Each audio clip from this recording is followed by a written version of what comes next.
What's going on, everybody?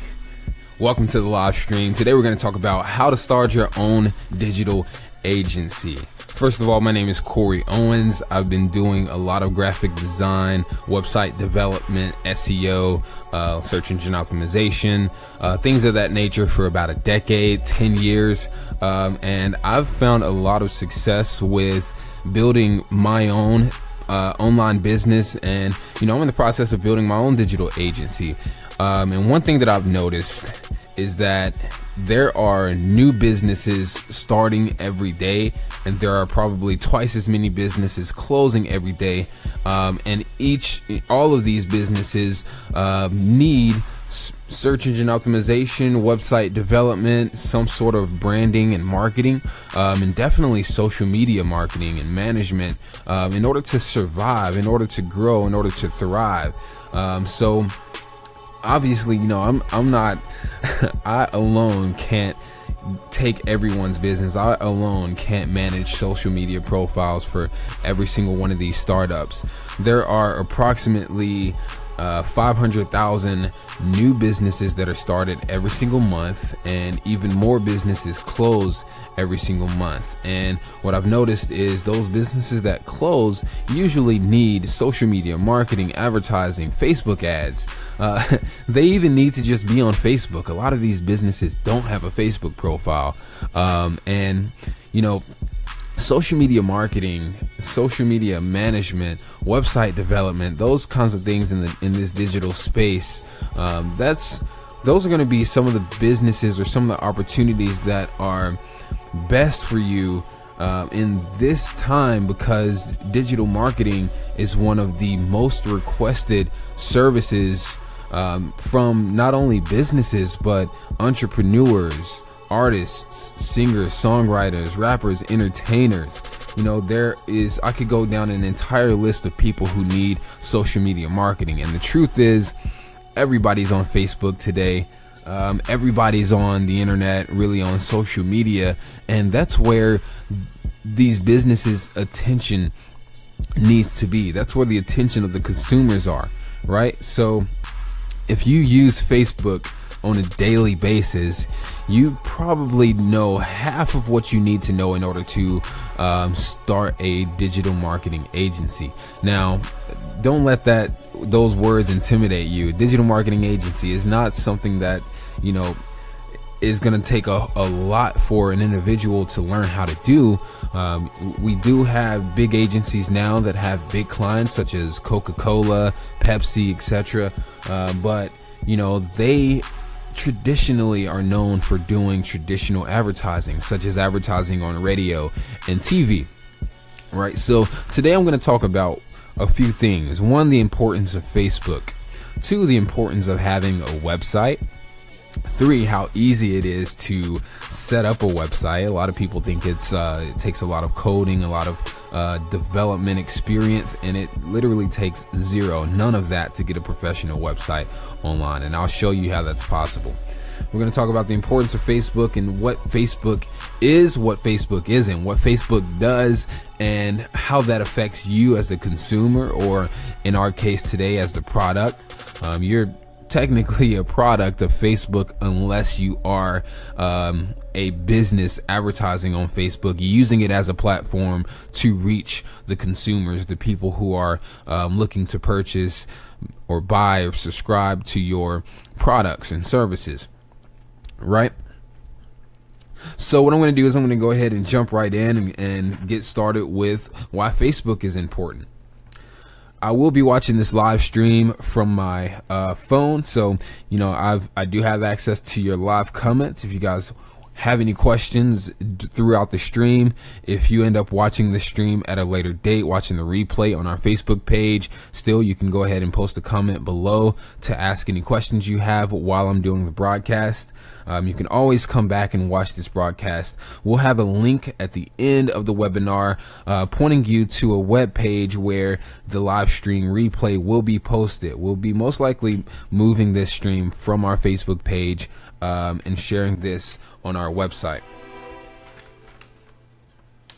So again, my name is Corey Owens. I've been doing this for about 10 years, and last year, in the last 12 months, I've successfully been able to build a pretty sustainable business. I grew my income from about $300 a month to $5,000 a month in less than 12 months. And last year alone, I've gotten clients from the comfort of my own home, from the comfort of my desktop computer and my laptop. I've gotten clients in Dubai, Australia, California, Texas, Idaho, Mexico, Africa, places that I've never traveled, places I've never been, clients that were willing to pay me $1,000 to $3,000 in a single month, or upwards of $500 a month to manage their social profiles.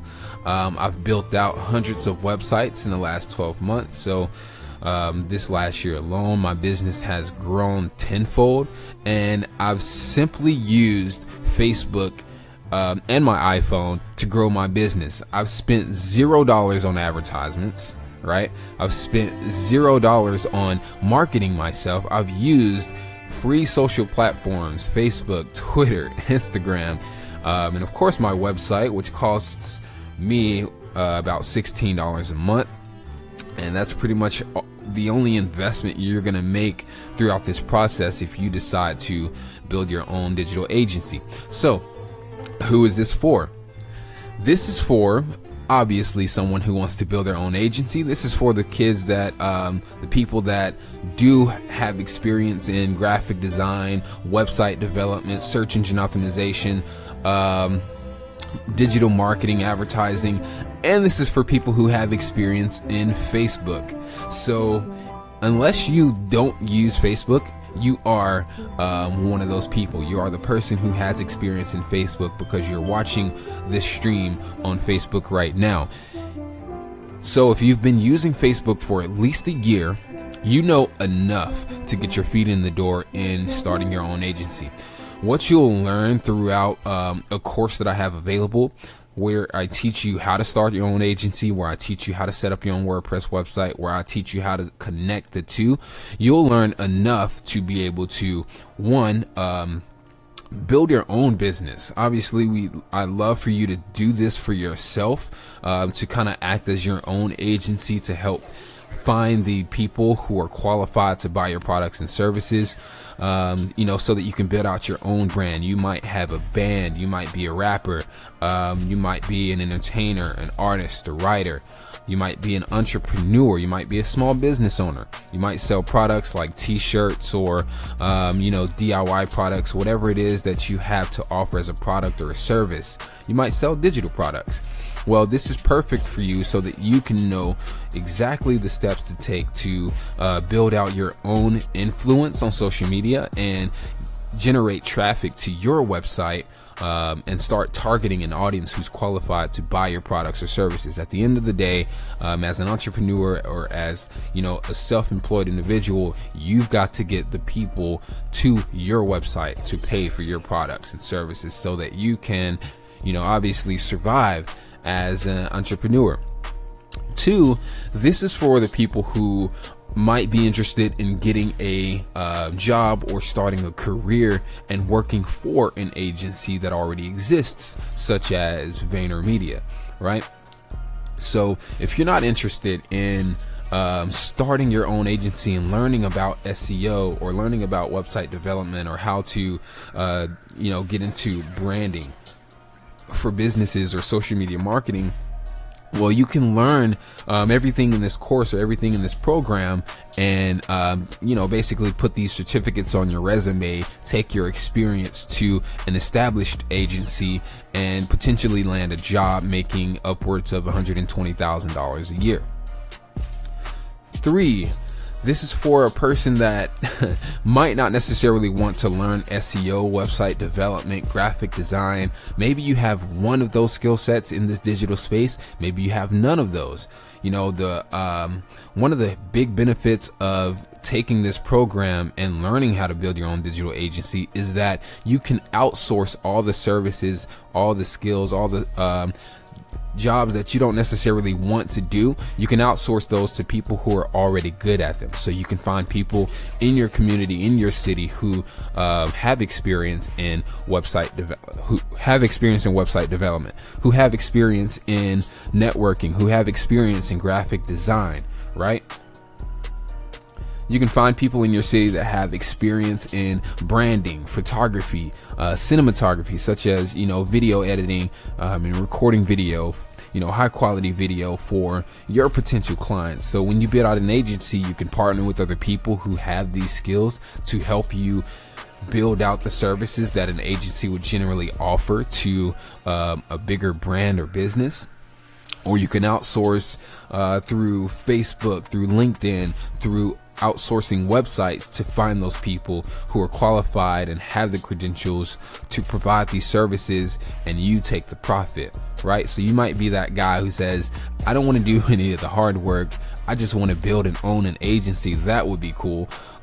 So how do I do that? Well, you outsource all of the work and you become the middleman. You connect the potential clients to the people who are providing the quality services, right? Because those, this is like a win-win-win-win-win situation where if you're starting an agency, you're providing job opportunities, you're connecting the creative, the entrepreneur, talented people who are providing things like videography and graphic design to the client who's looking for those or who needs those, right? The business who is on the verge of closing because they don't have good branding, they don't have a good digital presence. They need a good digital presence. They need the photographer, the website developer. They need a new website, right? They need someone managing their social profiles. So you can build an agency and just connect the dots and not necessarily do all of the hard work.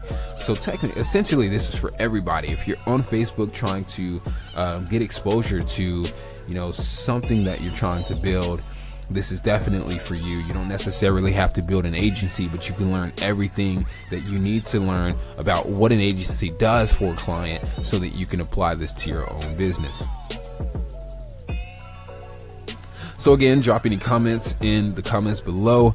And if you want to get in touch with us after the stream, if you're watching this at a later date, feel free to direct message Memphis Entrepreneur Club on Facebook, or using the email contact form on the bottom right hand corner of our website. It is memphisentrepreneur.club. So let's go ahead and jump right into this.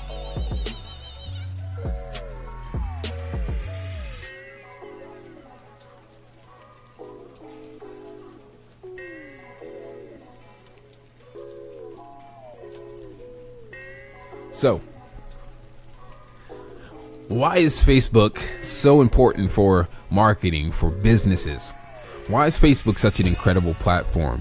What is the importance of Facebook in this webinar? What is the importance of Facebook, period, for businesses, for entrepreneurs, for small businesses, smaller brands, local businesses? What is the importance of Facebook for creatives, right? People who have a product to sell. Imagine you're opening a storefront,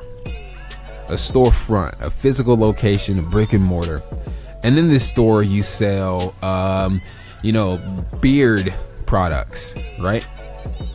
You open this store, you get all these products lined up real nice. The store looks extremely incredible, fancy. You spent hundreds of thousands of dollars on getting this store open, on purchasing the products, purchasing the inventory, and you get the store set up real nice, right? Your launch date is January 1st of 2018. January comes around the corner. You launch, your store opens, you've got your products looking incredible. You've done some marketing yourself, as in you went out person to person and talked to people about your products and said, hey, hey, family and friends, I'm starting this company. I've got this incredible product that I think will help a lot of people, right? So you open the store January 1st, you do the grand opening, and one thing you forget to do is hire an employee or hire someone to stand in this store when people come to walk in. You don't even show up, right? You forget that, and I know this is not something that would normally happen, but let's say hypothetically you forget that you've launched and your store is open on the 1st, right? You don't even show up. You don't have any employees show up, but your store is open and thousands of people come in. No one's there to greet them. No one's there to introduce themselves. No one's there to get their information. No one's there to sell them or serve them on the products that they find themselves interested in. So those 1,000 people walk in and then right back out the door, right? They look at your products and they leave because no one's there to greet them. Well, a year goes by and you have 1 million people come through and walk through your door. Every now and then you'll show up and you might sell a product, but you won't sell any products to any of these people who have showed up to their own will. You'll sell your products to people that you've walked in front of, right? You'll specifically go to your store when someone says, hey, can I meet you at your store? I want to buy one of your products, right? That doesn't make a whole lot of sense. So essentially what I'm talking about is a lot of people launch businesses. A lot of people start businesses or, start pursuing a business that they want to start. And the first thing that they do is set up a Facebook profile for their business or a website. All right. They might design their website on Squarespace, Weebly, Wix, or even WordPress. But they forget to do one really important thing. They forget to integrate Facebook into their website utilizing what's called a Facebook pixel. Now, not putting a Facebook pixel on your website is a lot like not hiring an employee. And when you have thousands of people who visit your website and you don't have that Facebook pixel installed, there's no way for you to tell that what the demographics are and what the general qualities and interests are of those 1,000 to 1 million people who visited your website. There's no way to go back and find them. There's no way to go back and retarget them because you don't have their email address. You don't have their phone numbers. You don't have the average, height or demographic of those people who visited your store. So there's no way to tell, who came to your store. On the other hand, if on January 1st of 2018, you hired an employee or several employees to sit in your store on the launch day, a year later, you can say, hey, Mr. Employee, I noticed that a lot of people have been coming to the store, whether or not people have been buying. Could you tell me generally, what do these people look like? Do any of them have anything in common? And that employee would say, well, yeah, every single one of them had a beard. Every single person that came into this store had a beard. Now that would make sense, right? Because we're selling beard products. So since we know that every single one of those people that came into that store had a beard, thanks to our employee that we hired that, was well aware of, what people looked like when they entered this store, we now know to go and run advertisements or to go out and actually find people who have a beard to sell our products to. Now that's common sense. Obviously, we know that people who have beards buy beard products, but this is just a hypothetical example. If you don't have a Facebook pixel installed on your website, there's no way for your website or for Facebook to tell you as the business owner what most of your website visitors have in common. So there's no way for you to know who to target when you actually press that little blue button that says boost post, or when you actually start running advertisements, right?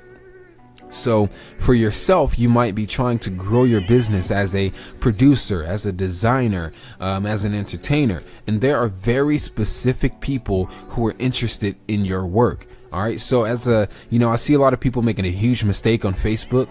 As a producer myself, I've produced music for a lot of artists. I've noticed that a lot of my producer friends tend to add other producers on Facebook more than they add anyone else, which is extremely counterproductive because producers aren't going to buy beats from producers, right? You'll have dancers who will generally go and add other dancers on Facebook.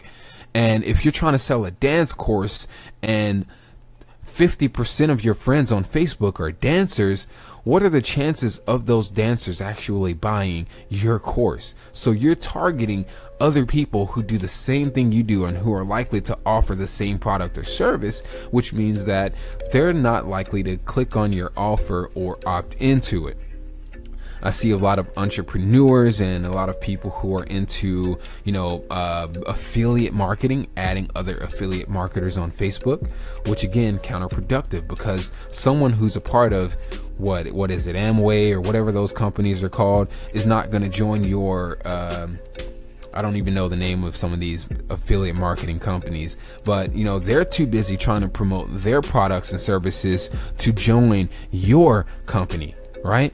So you marketing yourself on Facebook with your beats, with your dance, with your music, with whatever it is you're marketing to other people who are just like you, who are doing exactly what you're doing, one, is counterproductive. But you sending these people over to your website and not having Facebook integrated properly into that website, you're not going to have the information you need to split test or to track analytics or to really even figure out who your audience is, so that you can know who to add on Facebook, right? So that you can know who to target with your services. So I'm going to go through Facebook and show you what Facebook is and what Facebook isn't. Most people are going to look at Facebook as a social media platform. It's a social network, right? That's what we as the consumer are familiar with.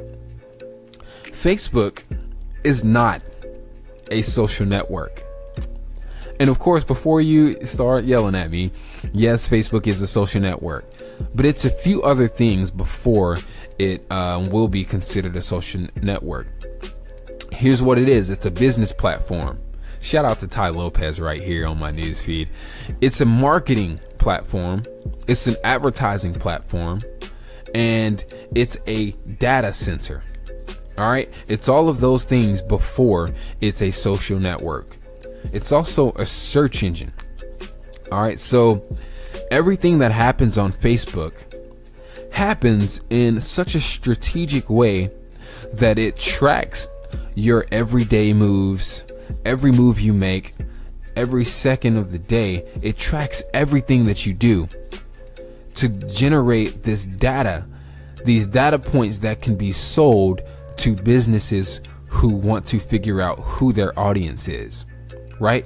The guy with the beard store, the beard shop that sells beard products, he wants to know, who is my audience? Who is clicking on my Facebook page? Who is clicking on my website? He wants to know from Facebook who is more likely to be interested in my products and my advertisements. Facebook is going to allow him, that owner of that company, to pay $5 a day to send people specifically who are interested in his products an advertisement. So I scroll down and here is a sponsored post. This sponsored post says, are you interested in building an automated sales funnel that you can scale reliably and predictably for the long term? I hear from marketers every single day who are struggling to get high conversion funnel working for them. A lot of marketers waste time trying to reinvent the wheel, blah, blah, blah. This ad was strategically shown to me specifically because I do a lot of social media marketing, website development, affiliate marketing, and this sponsored post specifically targets me because I am interested in building sales funnels. Okay, if you're watching this, you're part of one. If you're watching this in the future, you are one of the people that are going through my funnel. All right, this ad right here, sponsored. This sponsored post is from Stamped. It's a clothing company, a more high-end urban fashion line. I'm specifically interested in fashion and building my own brand, high-end urban fashion specific. And this ad was strategically shown to me because I've expressed interest in this type of brand. right? I've gone to their website. So because I've gone to their website, I'm going to see their ads here. Because I've watched one of Trey Llewellyn's videos, I'm going to see his ad here. Because I've gone to his YouTube channel, to his website, to his Facebook page to find out about how to build a sustainable funnel business with digital marketing, his ad showed up here, which means I'll be more likely to see the products that are most relevant to what I want to achieve in my business. And I'll be more likely to buy his product, whatever it is he's selling. So what is the information, this data that I'm talking about that Facebook sells to people like Trey, to companies like Stamped, right? Let me scroll through my Facebook, and what I've got installed is a plugin in Google Chrome called Facebook Computer Vision. So I'm going to give this away to you. I want you to, if you have Google Chrome installed on your computer, I want you to do a Google search at some point after this stream and search Facebook Computer Vision. This is what Facebook Computer Vision tells me. When I scroll through a timeline and I come across someone's photos, I'll see that the photos are tagged. Normally when you upload a photo, we're pretty used to the fact that Facebook can auto generate facial recognition suggestions. So when you post a photo with someone that you know, in that photo, Facebook will ask, hey, would you like to tag so-and-so in this photo? Right? They'll do it for you. So it's pretty crazy that Facebook or just artificial intelligence can recognize a face from a group or a collective of pixels, right? Of pixels on a screen. But what most people are not aware of is that Facebook can also recognize stuff. So I like to call this stuff recognition. But the only difference between stuff recognition and facial recognition is that Facebook is not going to tell you that they recognize the stuff that's in your picture. They're not going to tell you that because there's a specific reason why they're hiding that from you. All right. And another thing that you have to notice too is that, you know, when new technology is released, such as FaceTime for the iPhone or facial recognition, when it's released to the general public, it's probably actually been around for about a decade, if not longer, in the military, right? In the government. The government and the military have been using this technology, to keep track of everything that we're doing. But 10 years after they have been using it successfully, long enough for them to get information about the general public, they will release it as a brand new technology or as a premium feature to, the iPhone, when the iPhone first came out. So, we're going to be pretty awed and ecstatic about the fact that this new technology is released called FaceTime, where we can see each other on video conference, right? Truth is, this technology has been around for years before it was introduced to the public. So Facebook computer vision tells me what's happening in pictures. This is why Tinder is so successful, right? Tinder, the dating app where you swipe left if you're not attracted to someone, swipe right if you're attracted to someone. And based on your swipes, you're generally shown people who you're more likely to be attracted to based on what's in their pictures, not necessarily based on, any other algorithms such as interest from your Facebook. But Facebook computer vision tells me that this picture shows two people smiling, and a close-up. This picture shows one or more people sitting. This picture shows two people in sunglasses. So Facebook has stuff recognition. There's not necessarily a person sitting behind the Facebook head corporate office computer, going in here tagging different things that are in the pictures, right? It's computer technology that's generating this information, and this information that's generated is being sold to businesses who want to know, okay, hey, I'm a sunglass company. I need to know who's uploading pictures every day with sunglasses, right? So that I can advertise my sunglass products to them. Well, Facebook knows who wears sunglasses and who is uploading pictures that have 80% of pictures with people wearing sunglasses in them. So those people might see a sunglass ad at some point of their life in their Facebook timeline, in their Facebook feed. So let's scroll down and find a few more. 7 people smiling. That's accurate. So Facebook is not always accurate with the number of people that are in a picture. Facebook is not always accurate with the stuff that it recognizes. But we're going to go through my timeline a bit and see what else we can find. We've got a picture of a picture that was uploaded here, right? And this picture of a picture is showing 9 people, right? So it's pretty crazy that Facebook can recognize a lot of things. Facebook can recognize a computer screen, table, food, indoors. One person, Facebook can usually recognize things like bikes. One person text, Facebook can recognize things like memes as well, and it'll actually tag the photo as a meme. So if you download this, one way, you've got to also understand that when you download this extension to Google Chrome, Facebook will only show you tags in pictures, photos that people have uploaded, not photos from advertisements, not videos, and not photos from that are embedded from websites.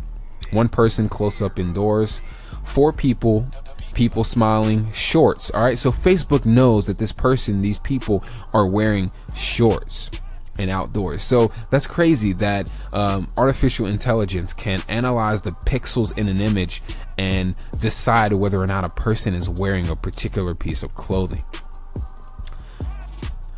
Trees, outdoors.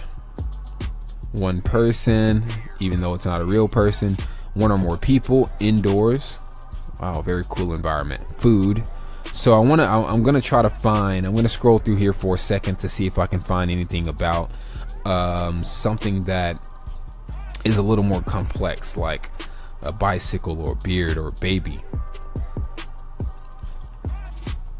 All right, let's see. Bedroom, indoors. So Facebook knows what a bed looks like. One person sitting, table, indoors. 2 people. One or more people, phone. So she took a selfie. Facebook knows that this is a phone in a mirror. One more people, grass, tree, outdoors. I might go through about 10 more of these. Selfie, close up, because we got the arm coming down in the corner, so Facebook knows that this is a selfie.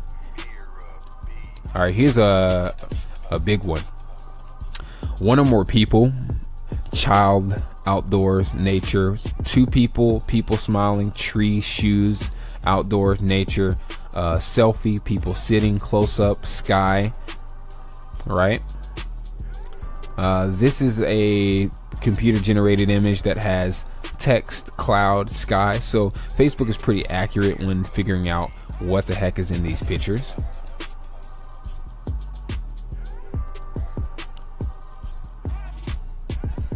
And I want to find something that has a little bit of more detail. So if I don't have anybody that's uploading pictures with beards, then I won't be able to show that to you today in real time. But Facebook knows day from night, sky from ground, land from water, child from adult, hat from hair, beard, glasses, bicycle.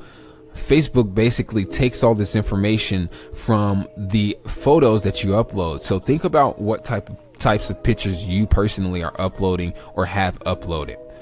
Car, all right. And what's generally in your pictures? What type of lifestyle do you have? Are you generally uploading pictures with other people? Are you usually smiling in your photos? Are you generally uploading photos alone? Is there usually a baby in your photos? Are you a wedding decorator, and are you constantly uploading photos in a wedding environment? Facebook knows this information. So what it does is it takes all of your images in all of your photo albums, all the images you upload to your timeline, and it grabs the general the basic demographics and the basic recognition of stuff that's in those pictures, and it takes what it analyzes most often from your pictures. So if 9 times out of 10 you're uploading pictures that have food, Facebook is going to say, hey, this person really likes food. We're going to show him more advertisements related to food. And these restaurants are going to pay $5 a day minimum for us to show this person their ads. All right. There's a flower in the flower pot in this picture, and Facebook recognized the flower. So it's pretty insane. Like I said, there's not a person that is coffee cup. There's not a person that's sitting behind a computer desk depicting what's in these photos. So we've got 2 people smiling, people standing, ocean, sky, clouds, outdoor, and water. And this picture wasn't close enough for Facebook to tag the beard, but I'm sure Facebook knows that this person has a beard. So this all is information that's being sold. You are a product. So before Facebook is a social network, Facebook is a platform that sells data to businesses, for the purpose of generating revenue for these businesses, for the purpose of creating a multi-billion-dollar platform, the platform which Facebook has become. All right, so I'm gonna go through a couple more. And I'm not totally sure what Facebook does with videos at the moment, but I know videos are a huge part of Facebook. There's a lot of data embedded into videos. For instance, if you go on Facebook and you watch a video from World Star Hip Hop of 5 kids in a huddle fighting each other, Facebook knows you're probably interested in that video, so they're going to show you more people who share content similar to what was in that video on your timeline. All right, so Facebook uses these algorithms to sell information, right? Now, the importance of your website. There's another plugin or extension I like to use in Google Chrome called the Facebook Pixel Helper. You don't necessarily have to understand what the Facebook Pixel is, how it works, how to install it right now. Just know that it exists. This Facebook Pixel Helper extension will tell you what websites have a Facebook Pixel and what websites don't have one. So my website, thelabelus.com, has a Facebook Pixel. The Pixel shows how many people view my page and basically tracks their demographics. So if 9 out of 10 people who visit my website listen to Kanye West, Facebook will know that I should run advertisements that target people who like Kanye West on Facebook, because they will be more likely to visit my website to click on the ad that I'm paying $5 a day for. That's what a Facebook Pixel does. My websites usually have a Facebook Pixel because I've installed it. How do you get a Facebook Pixel? You set up a Facebook business page. So there's this entire other side of Facebook that most people are not familiar with. It's business.facebook.com. Now, if you know that Facebook is more of a business platform than a social network, you'll probably have this set up for yourself. If you're not familiar with the business side of Facebook, I'll have some videos on my YouTube channel that kind of go more into depth of what it is and how it works, how to take advantage of it, but it's free. Business Facebook, this is where all the money happens. This is why you are more of a product than a social being on this quote unquote social network, right? This is why you're a product. You're being sold to businesses who want to advertise to you. So every day you're using Facebook. For instance, have you ever gone to a place like a restaurant and then pulled up your phone and had your phone up on Facebook, and Facebook says, hey, we realize we've noticed that you're at Domino's Pizza. Would you like to check in? Facebook is tracking your every move along with your smartphone, right? They're working together to get all this information about you to sell to people like me who want to get my ads in front of you. So I manage a number of Facebook profiles or Facebook business pages for myself and for other clients, other businesses. But I've got my main Facebook page. Now I'm going to show you what Facebook is capable of from a business perspective. So, again, this might be a lot of information to kind of take in at once. I don't expect you to be taking notes or to try to soak all of this in. But I just want those of you who are unaware of what Facebook is capable of and what access you have to the same tools that Coca-Cola uses, Pepsi uses, and other big agencies are using to, sell services, to basically sell Facebook as a service to these big clients. So on the business side of Facebook, I can go and run advertisements. I can build traffic to my website.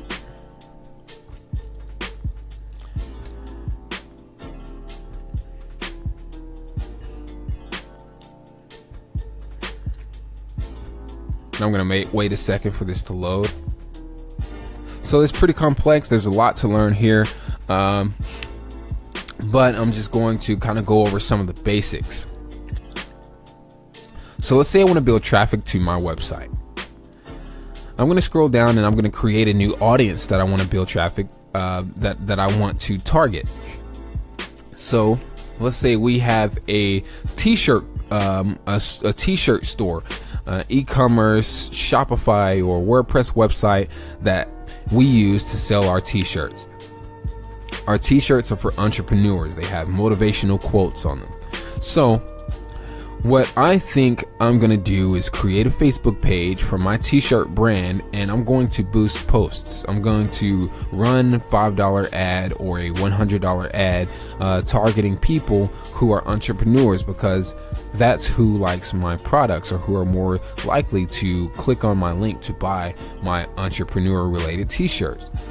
So I'm going to target people in the United States. We want these people to be at least 19 years old so that we can know that they have a credit card to buy our products online. We're going to use let's say 19 to 34. And we're going to do both men and women. Let's pick a specific location actually. So we're going to remove the United States and just select the city, Memphis, Tennessee. We're going to target people who are 19 to 34, both men and women. And let's say, since Memphis is generally an English speaking city, we don't have to add a language here. Generally, you'd want to add a language if we were targeting a city like, Mexico or Saudi Arabia, but we were targeting English speaking people. Let's say, we're targeting a place that speaks the majority of people who speak Spanish, for example, but we don't want to target people who speak Spanish. We want to target people who speak English in a Spanish-speaking city. That's where you'll add a language. Our demographics, we're going to say we want to target people who like entrepreneurship.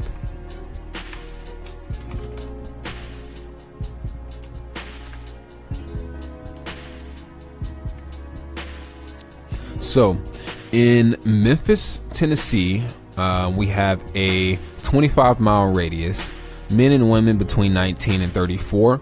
We can reach potentially 110,000 people.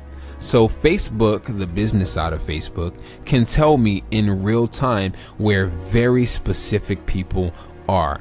All right. So this right here is what basically turns you into a product if you're using Facebook as a social media platform. I can get real specific here. I can go 10-mile radius of Memphis, Tennessee. Let's even make let's pick a smaller location, like a town.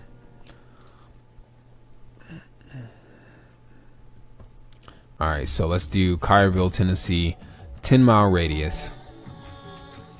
30,000 people, 19 to 34. So let's say we want to target ages 19 to 29. And then we only want to target men.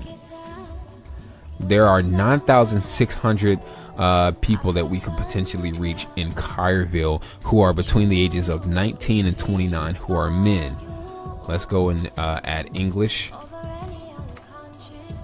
even though that's not totally necessary. 9,400. Let's go down here, and these people are interested in entrepreneurship. I forgot to mention that. So if we take this interest out, this number is going to increase to 26,000 people in Memphis or in Collierville. So Collierville, that is a pretty small town. There are 26,000 people here that are between the ages of 19 and 29 who are men. So let's say we want to target people who are interested in Liberty. Let's see. If you know anything about cars, you probably will know what Liberty Walk is. So there are not nearly enough people in Memphis who know, or in Collierville, who know what Liberty Walk is, right? So Facebook has this data. If you are trying to run an ad to target people specifically for a product you're selling related to Liberty Walk, for example, and you were trying to target people in Collierville, when you run your $5 a day ad on Facebook, and Facebook says 10,000 people saw this or 5,000 people saw this, well, Facebook is going to either be lying to you, or Facebook is going to kind of pull one over on you and take your money, but show this to people who weren't necessarily interested in your product or who have no idea what your product is, right? So this gives us the opportunity to see who our audience is. If you have a product to sell, you can figure out how many people are in your city right now who might be interested in your very specific product. Let's say we're selling dog food. We want to target people who like dogs, right? In Collierville, there are 299,295,170 people who are interested in dogs. How many of those are in 10 miles of Collierville between the ages of 19 and 29 who are men? 7,500. Now, don't you think it's a little insane that Facebook knows this information about you, about your city? How many of those people can we reach if we're spending about $20 a day? 590 a day. Did you know Facebook also owns Instagram? If you put those acronyms together, it says FBI. A little moment of silence for the people who are posting about weed in Collierville, right? So we can also choose where we want to show these Facebook ads. All right, so you know that Facebook runs ads. You see them all the time. You know Instagram runs sponsored posts. You see them all the time, whether or not you recognize it, but it's kind of organic. It's in there in your news feed, so it's not nearly as annoying as a YouTube advertisement or as a mid-roll video advertisement. So we can see who's on mobile devices, specifically on Facebook only. Let's actually do Instagram only. So I want to know. Let's see, use audience network. Let's do Instagram. And let's see, Instagram. So we're only going to choose Instagram. People who like dogs, who live in a 10-mile radius of Collierville between the ages of 19 and 29, who are men, English-speaking men. There are 5,500 people on Instagram who like dogs in Collierville. This is very specific, and I'm just an average guy who went over to business.facebook.com, which you can do at any point today, and search this information. Right now, going back over to Facebook,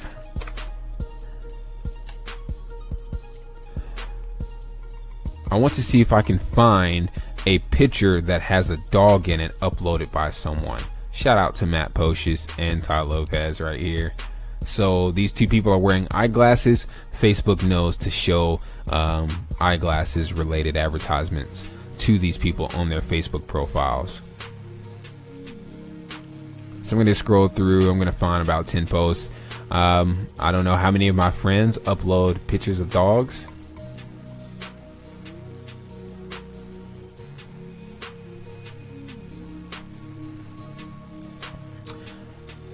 And I'm gonna go through a few. If I don't find any, I'm gonna move on to the next bit of information about Facebook and how Facebook is actually a social network. Cool. Tree, shoes.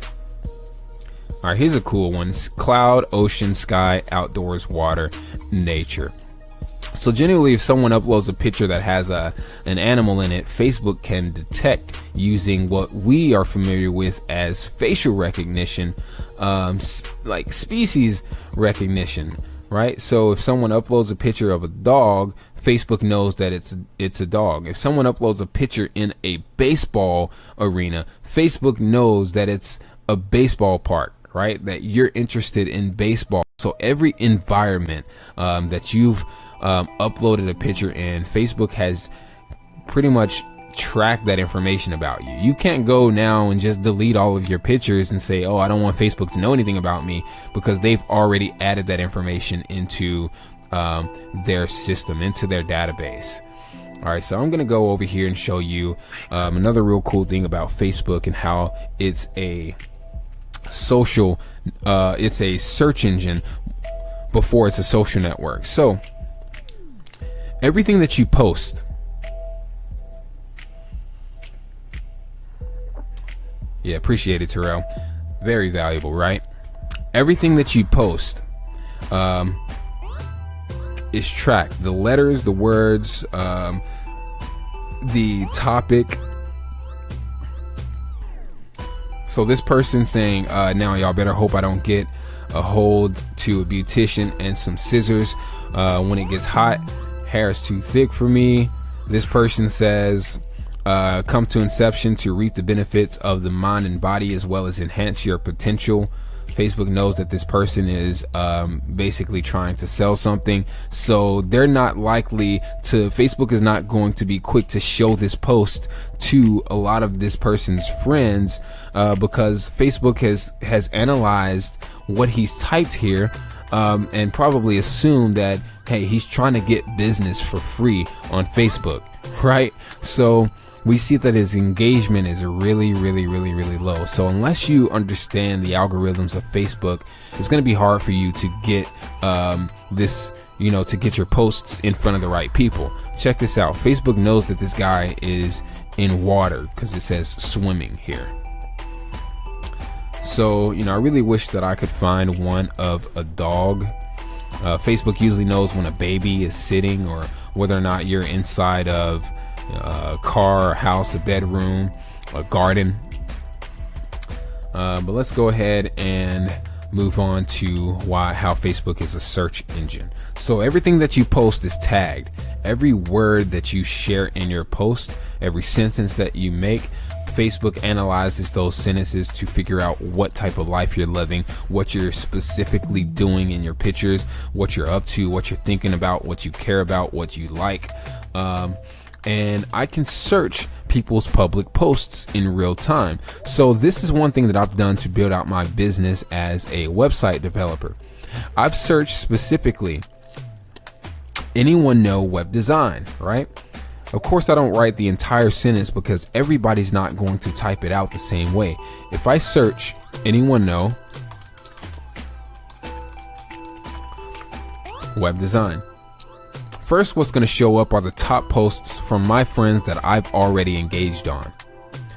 If anyone knows designers that do logos, posters, business cards, web design, etc., tag them in this post looking for people ready to work. March 24th, again, another one. Anyone I know willing to help with some basic web design? Do I know anyone who has proficient in WordPress or web design, right? March 23rd. But we can go over to posts. So these are the top posts from my friends. We can go over to public posts. Again, these are mostly going to be people from my friends list. Here's And the public posts that show up on this page will be from really anytime. So Facebook is just going to say, hey, who's talked about this, and let's show it. This is from October 20th of 2016.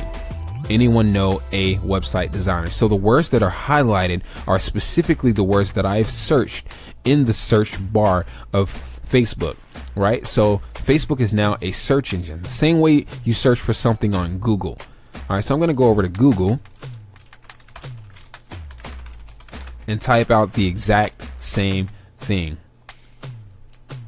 Now, this first thing that comes up, I want to design a website for my business. Anyone know good and blah, blah, blah.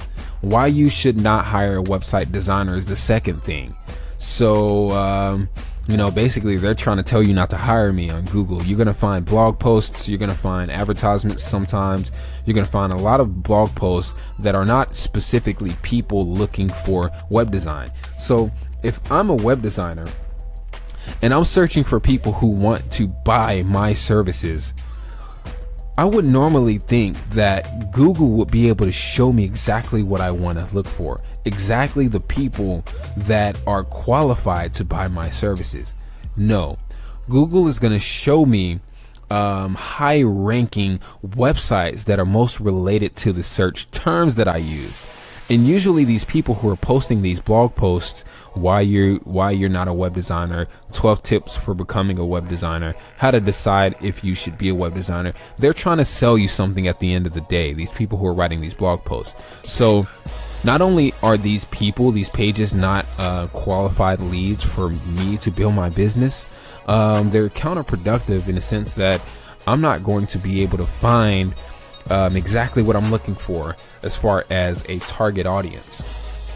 So where Google used to be the best search engine, and it still is as far as ranking, authority, and providing resourceful tools, but it's not the best search engine anymore for actually finding qualified leads for your business. So where we've searched anyone know web design on Google, the same search actually shows us specific people who are posting in their statuses those exact keywords, who are qualified to buy my products and services, right? These people are looking for me. Anyone knows something about web design and or a good printing service for apparel? Got a deadline soon, February 8th. October 11th, November 23rd, September 22nd, February 13th. All right, so this one is in Bonita Springs, Florida. This one is in Melbourne, Boward Gardens. So on the post page, they are going to show me posts that are close to my location from any time period based on what people have posted. But there's a secret. There used to be a tab up here that said latest. Now, I want to find the people who are posting about this today, 2 minutes ago, yesterday, 2 days ago, because chances are they haven't found a website developer yet. Now, these guys from several months ago, 2016, for example, probably have someone who designed their website by now. So what I want to do is go over into the address bar. I want to highlight the word posts, and I'm going to type latest here.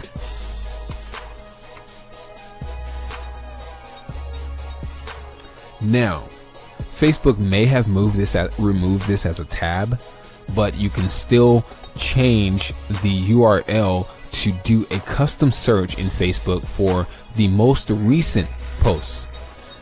Anyone looking for an intern position, or know anyone looking for an intern position? So that's why I don't type out specific sentences that are like extremely detailed, because Facebook will highlight in certain people's posts some of those keywords, even though it's not specifically geared towards a person trying to buy a service.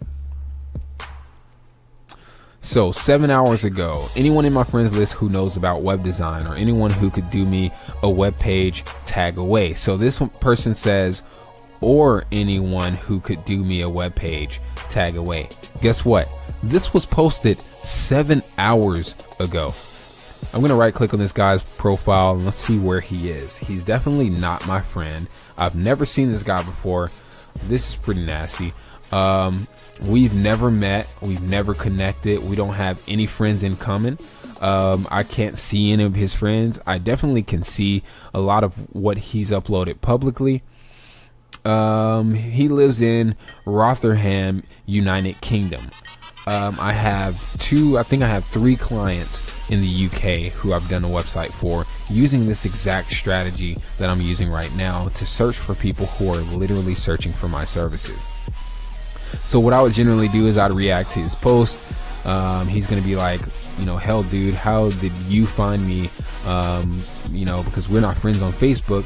But since he's searching for my services, he wants a quality website. I have the opportunity, since this is a public post from a person 7 hours ago, I can go and comment and tag my website, my portfolio. This is literally what I did last year to grow my business to $5,000 a month. Right? Because some of these people have upwards of, $3,000 to $5,000, sometimes, even more, to pay for a website. And if you have the product that they are looking for, they're willing to pay because they don't have the knowledge or the time to do it. Again, over 500,000 businesses are being started every single month. That's over 500,000 opportunities for you to build a website or offer search engine optimization or digital marketing to a new business. All right, so as we scroll through, we see 14 hours ago, this person, we have no idea where they're from, but these people are all over the world who are posting about exactly what we're looking for in real time. 19 hours, London, UK, yesterday, so you can use Facebook as a search engine, because this again is data that's being sold to businesses to advertise and market to you. Aren't you a business? Don't you have a product to sell, right? Aren't you trying to generate income on the internet through Facebook, right? Aren't you trying to market yourself so that you can do what you want, and kind of build out your own schedule, determine your own life, what you do with your time? How would you like to make $1,000, $5,000 per month or per client doing these types of things for other businesses? Wouldn't you benefit from learning all of this information just to build your own business? So, before Facebook is a social media network, a social platform, it is a search engine, an advertisement platform, a marketing platform. So I'm going to jump into a business valuation that I've done for a client. So give me a second. I'm going to pull up the screen.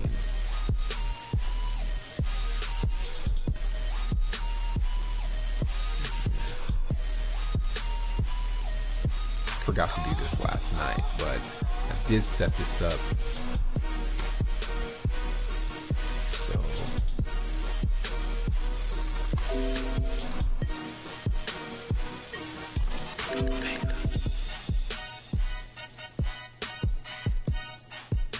All right. So I've created this business valuation document.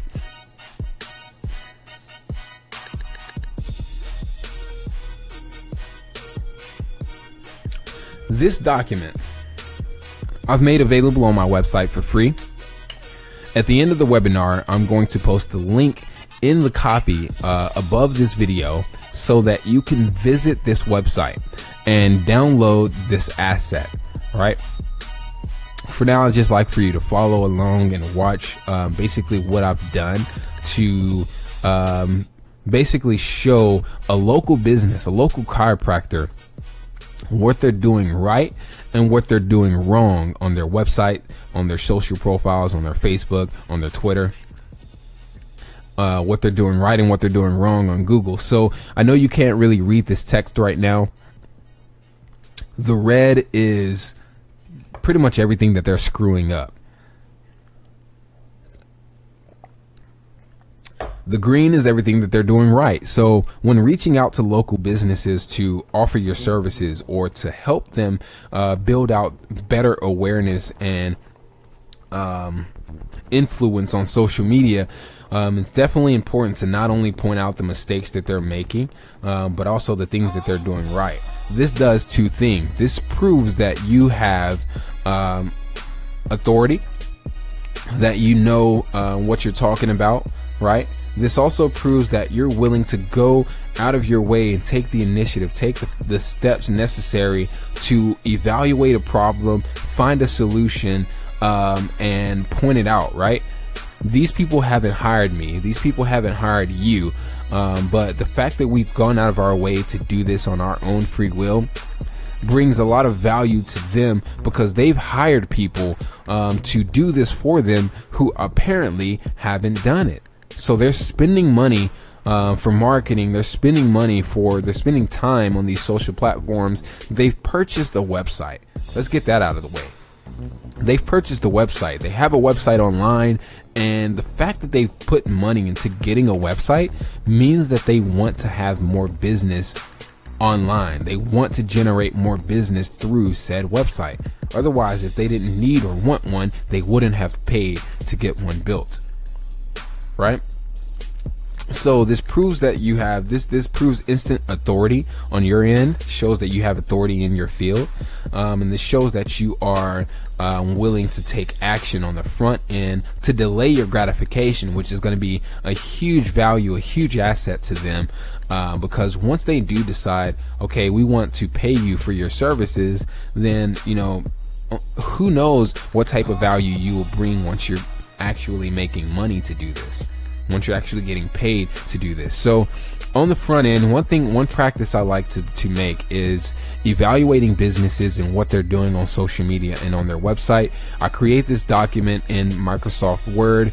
I then go and in Microsoft Word, once I've created the document, the first section I'll have a letter that I've handwritten. So I usually handwrite this and I'll bring it to them, maybe my third visit, the third time I actually go to talk to them about their social presence.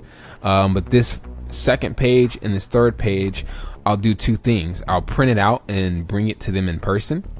And I'll say, hey, look, I found you on your website. I had a hard time going through your website and finding you on Facebook. I noticed there are a couple things that you can fix. I wanted to bring this to you today, just in case you have someone who's doing this for you already, so that they can take the necessary steps to fix these issues.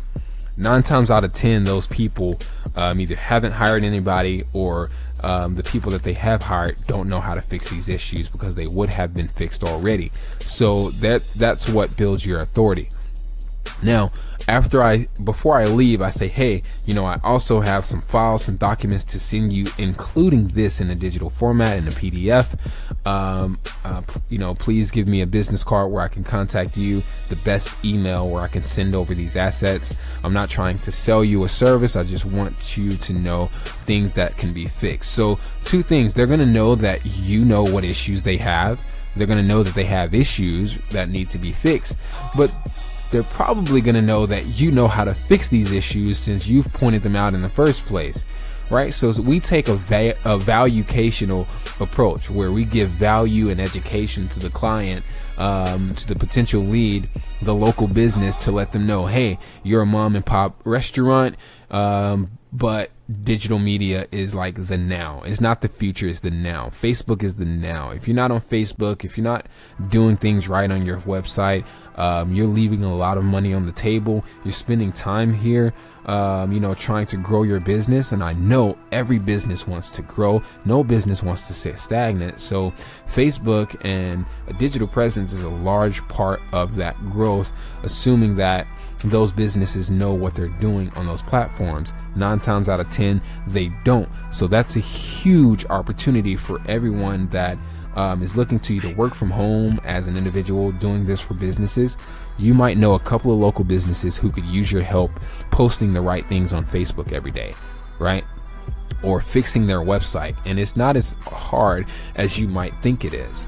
There are businesses that are paying millions of dollars a year to guys who go and manage that business's website. And with the technology we have today, it doesn't take much to manage a website, but a little bit of knowledge on how websites work. And I am going to teach you that in my program. So this document will be available for download. I'm going to go ahead and show you how I've gone through evaluating this business. The business name is Amodio Chiropractic Clinic. I found them because I was driving through Collierville, looking at different businesses, and I always have the mindset when I'm out in the car, what do these businesses do on Facebook? Do these businesses have a Facebook? How well are they leveraging their business on Facebook, right? Could these businesses use my help? So when I go out and I see a new business that I've never noticed before, or I go out to a restaurant, the first thing I do before I go in the restaurant is I pull that business up on Facebook.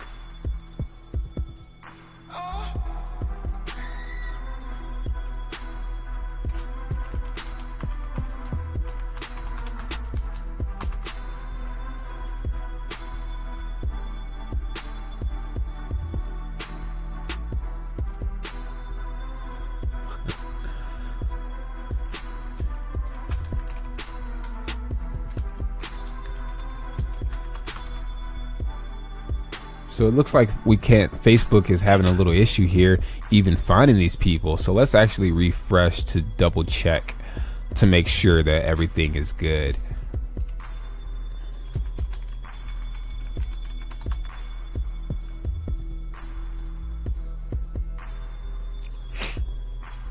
So, Amodio Chiropractic Clinic. Let me show you something else really quick.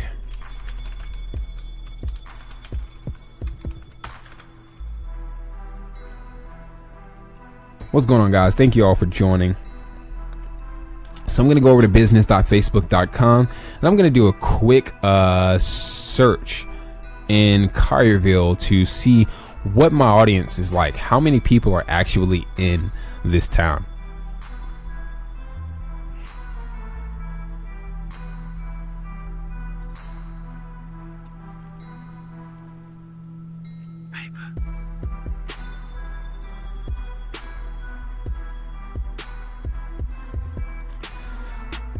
So if you haven't seen the beginning of this video, just watch the replay and you'll see basically how I got to this page and what it's for. But I'm going to search, and this is Facebook, this is free, right?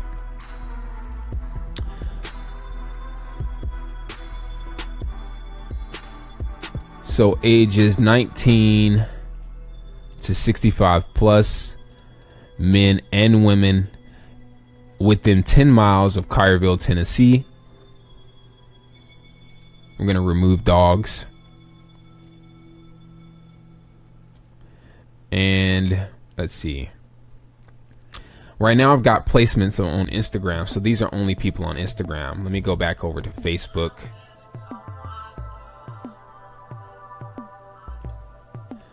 All right, so based on this information, I just did a real-time search in Collierville, Tennessee. I'm asking Facebook right now, within 10 miles of Collierville, Tennessee, how many people are there here who are between the ages of 19 to 65, men and women who speak any language and interested in anything, right? So this is basically everybody. These people are on Facebook and Instagram. There are 220,000 people here in this age group. Let's actually increase this to, let's say, 45 to 65. There are 87,000 people within 10 miles of Collierville, Tennessee, men and women, who are active on Facebook and Instagram. 87,000, right? So when we go to this page, Amodio Chiropractic Clinic of Collierville, we'd expect them to kind of have a lot of people like their page, right? Unfortunately, they only have 65 measly little likes. Oh man, this is so unfortunate. Chances are these 65 people most of them probably came from one of the people who set this Facebook profile up. It's probably came from their friends list, which means most of these people, maybe 60 of these people, are literally not qualified to be these people's clients. So technically, out of 87,000 people in 10 miles of Cairo, Tennessee, this page basically has 0 people who like the page, because 65 people, that's really not enough. If you're going to post anything on Facebook and only to have 65 people, the same 65 people see that post on your Facebook business page, none of those people are going to respond to your posts or to your ad. They've got videos uploaded to their Facebook profile. It's good that they have video testimonials, but it's not necessarily good that they're uploaded directly to Facebook. We always recommend having these videos on YouTube, and I'm going to tell you more about all of that later, but I'm just going to show you my process and what I analyze about these profiles for these local businesses. This is a chiropractor. He's paying for a chiropractic clinic, a nice building in Cairo of all places, which is, one of the most expensive places to own a business, especially a brick and mortar. So not only does he have a business, he has a real overhead. He has money that he's paying out every month to keep his lights on, his air conditioner running, to keep maintenance up, and to open the doors to this location. And he's probably marketing his business, right? How often are you going to have, sure, you're going to have repeat customers come here, but if you got 65 people who like your page on Facebook, you're practically a ghost to the internet. You're a ghost to social media. You're a ghost to 87,000 people on Facebook in your location. So a couple of things to note. They have an awesome Facebook banner that has, their environment.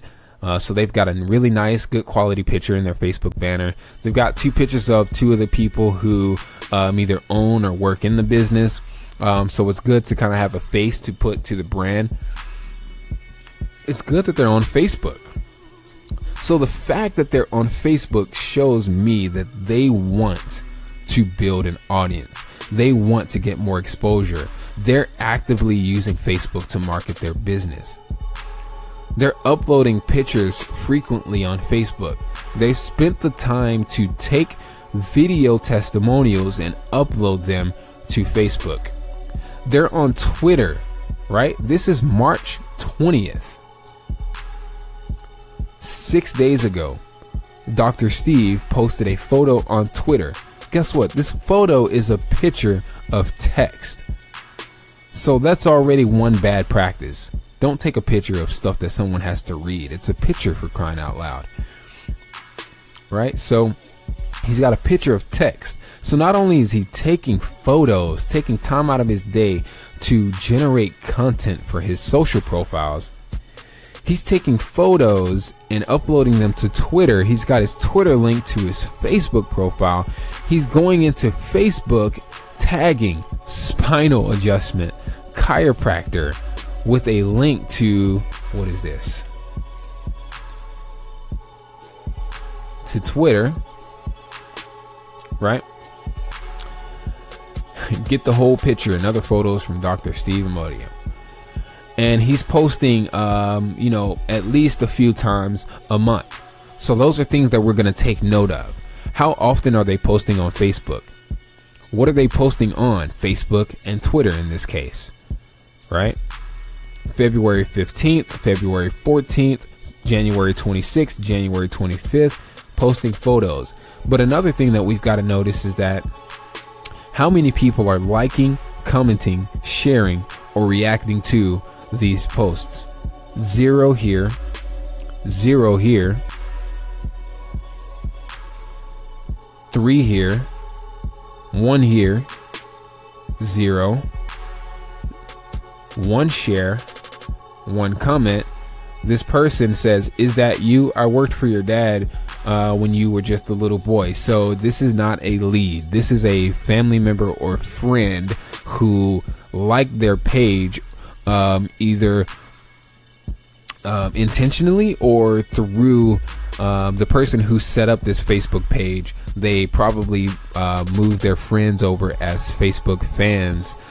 So she automatically liked this page when it was set up. She's not a qualified lead. She's a friend of the business owner, right?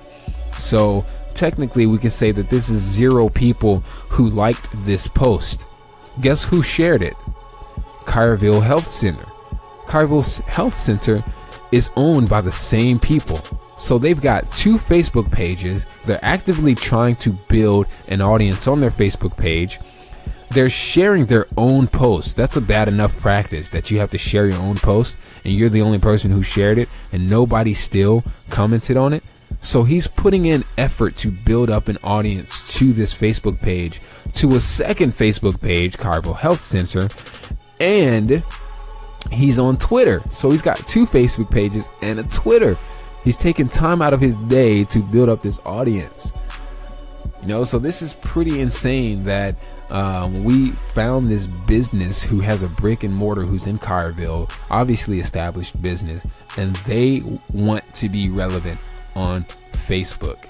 They want to get more traffic. They want more business. If he didn't want his business to grow, he wouldn't waste his time posting on Facebook, posting on Twitter, creating a second Facebook for a different business he started within the same building, right? Posting pictures, so taking out of time out of his day to post and upload pictures. Happy New Year, will be closed. Shoulder pain, call us, we can help. He's trying to build traffic to his business. One person like this.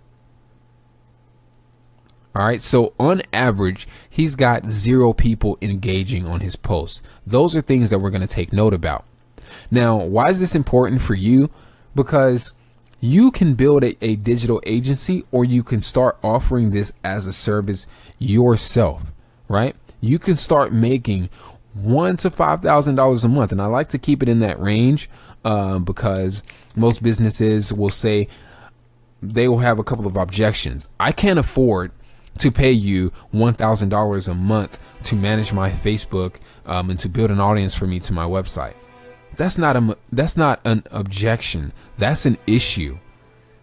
The fact that this person might say, I can't afford to pay you that, that's a good reason that they need to hire you, right? That's not an objection. That's pretty much a compliment to your services. I can't afford your services. Well, great. You need my services the most. So how can we work this out? How can we, let's say if I manage this Facebook page for you and I help you get traffic and we run $5 ads, can you afford to at least pay for the ads until we build up an audience for you? Then, if we can build up an extra $3,000 to $5,000 in income for your business, you'd be able to afford me then, right? So you've got to understand that you can overcome these objections, which that these people are going to have. So another thing is they might say, we use Facebook every day. We use Facebook at least 3 times a month, and Twitter and YouTube, and nobody likes our stuff. That doesn't work for us. Facebook doesn't work. We've hired somebody to do that. That's 2 different objections that they're going to have. If they say, we've hired somebody to do our Facebook and our Twitter for us, you're going to say, well, how is that working out for you? Because I looked at your Facebook and Twitter and you have on average 0 people engaging. So if you've hired somebody, you're spending money, you're paying someone who is not qualified and who does not have enough experience to build you an audience that you need to build. You're basically throwing money into a paper shredder by hiring somebody who doesn't know what they're doing. If you have somebody that's doing that, or you've done that, you started posting on Facebook and Twitter, but it's not working for you, that doesn't necessarily mean that Facebook doesn't work. Just because someone goes to your restaurant and gives you a 1-star rating and they say, we went to this restaurant, it wasn't working for us. The food was horrible. The servers were incompetent. That doesn't mean that the restaurant doesn't work. That doesn't mean that the food doesn't work. That doesn't mean that the employees don't work. The servers don't work. That doesn't mean that the food isn't good. That's one person who gave you a bad review because they had a bad experience. Just because they had a bad experience, that doesn't mean that your restaurant offers a bad experience. Just because you're using Facebook and Twitter monthly, almost on a daily basis, and it's not working for you, does not mean that Facebook and Twitter don't work. I'm sorry that you've specifically had a bad experience, but you didn't know what you didn't know what to order. Basically, you didn't know what was on the menu. You didn't know where to sit. You didn't have a good experience because you weren't experienced enough to have that good experience. So it's easy to overcome objections if you know exactly what to say. It's true that Facebook works, because if it didn't, Coca-Cola, all these other big companies would not be using Facebook to advertise. So because you have experience in using Facebook, or you will after you join my program or take our course in Memphis Entrepreneur Club, you will be able to overcome those objections, and you will be able to get exposure and clients for these businesses, right? Because we have information that they don't have, like how Facebook works and how Facebook is not a social network, which is probably what this business owner thinks it is. So on average, they have 0 people who react and comment on their posts. He's using bad practice by taking pictures of text. Nobody wants to see a picture of something they have to then read, right? He's actually using Facebook and Twitter, so that's a good thing. What I'm going to do is go ahead and pull up this document and highlight some of the things that I've evaluated about this business. What's going on, Brandon, Mansa, Jerry, Diana? Thank you guys for joining. It'd be a huge favor if you could share this out for me. Someone you know or someone that's on your in your network might definitely be interested in seeing this information. The replay will definitely be available after the stream and after the broadcast concludes.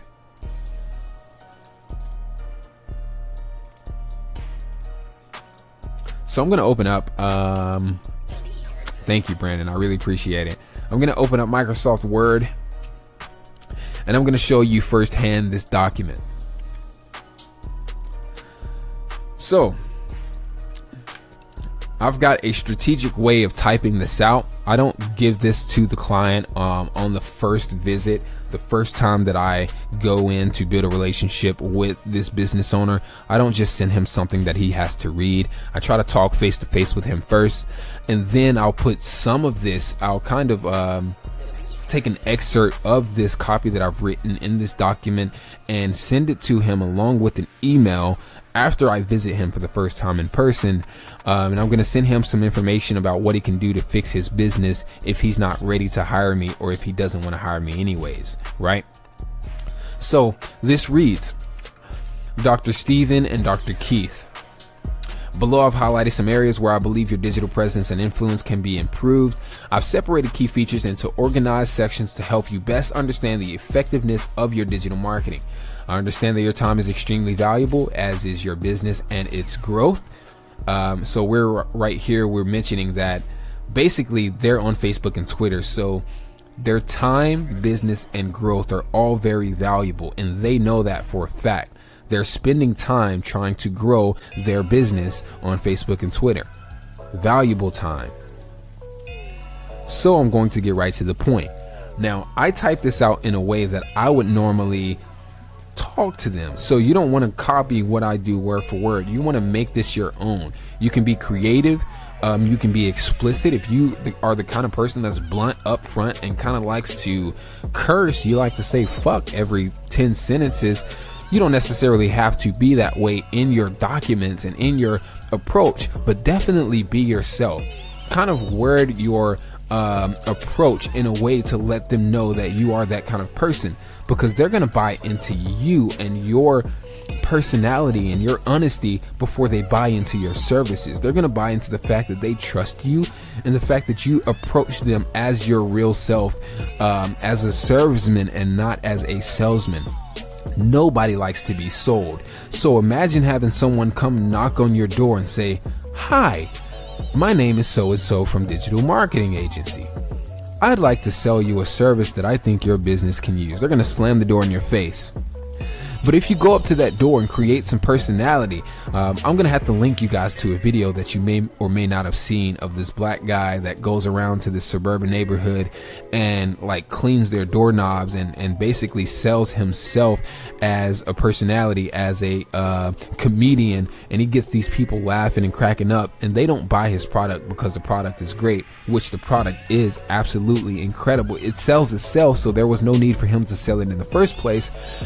But he serves these people by building a relationship and giving them an experience, giving them some entertainment, kind of showing them his personality on the front end. He sells his personality so he doesn't have to sell the product. You definitely want to sell your personality, sell your experience, sell your expertise, and sell your honest self to these people.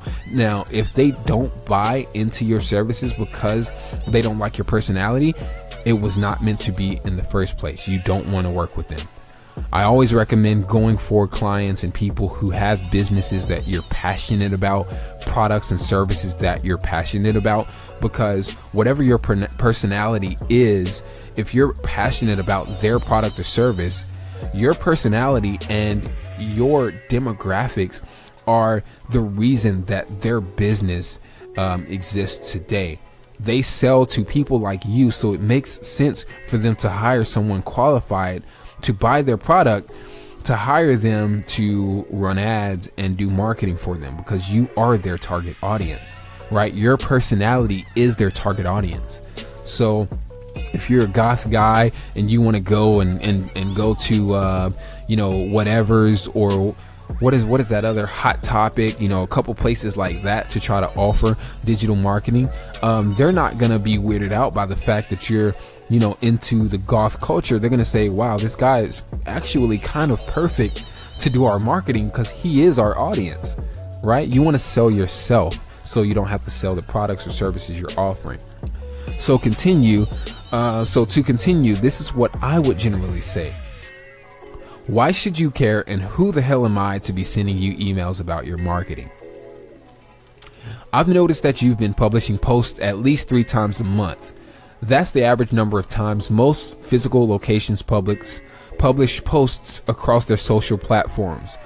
Great call for deciding to be active on social media.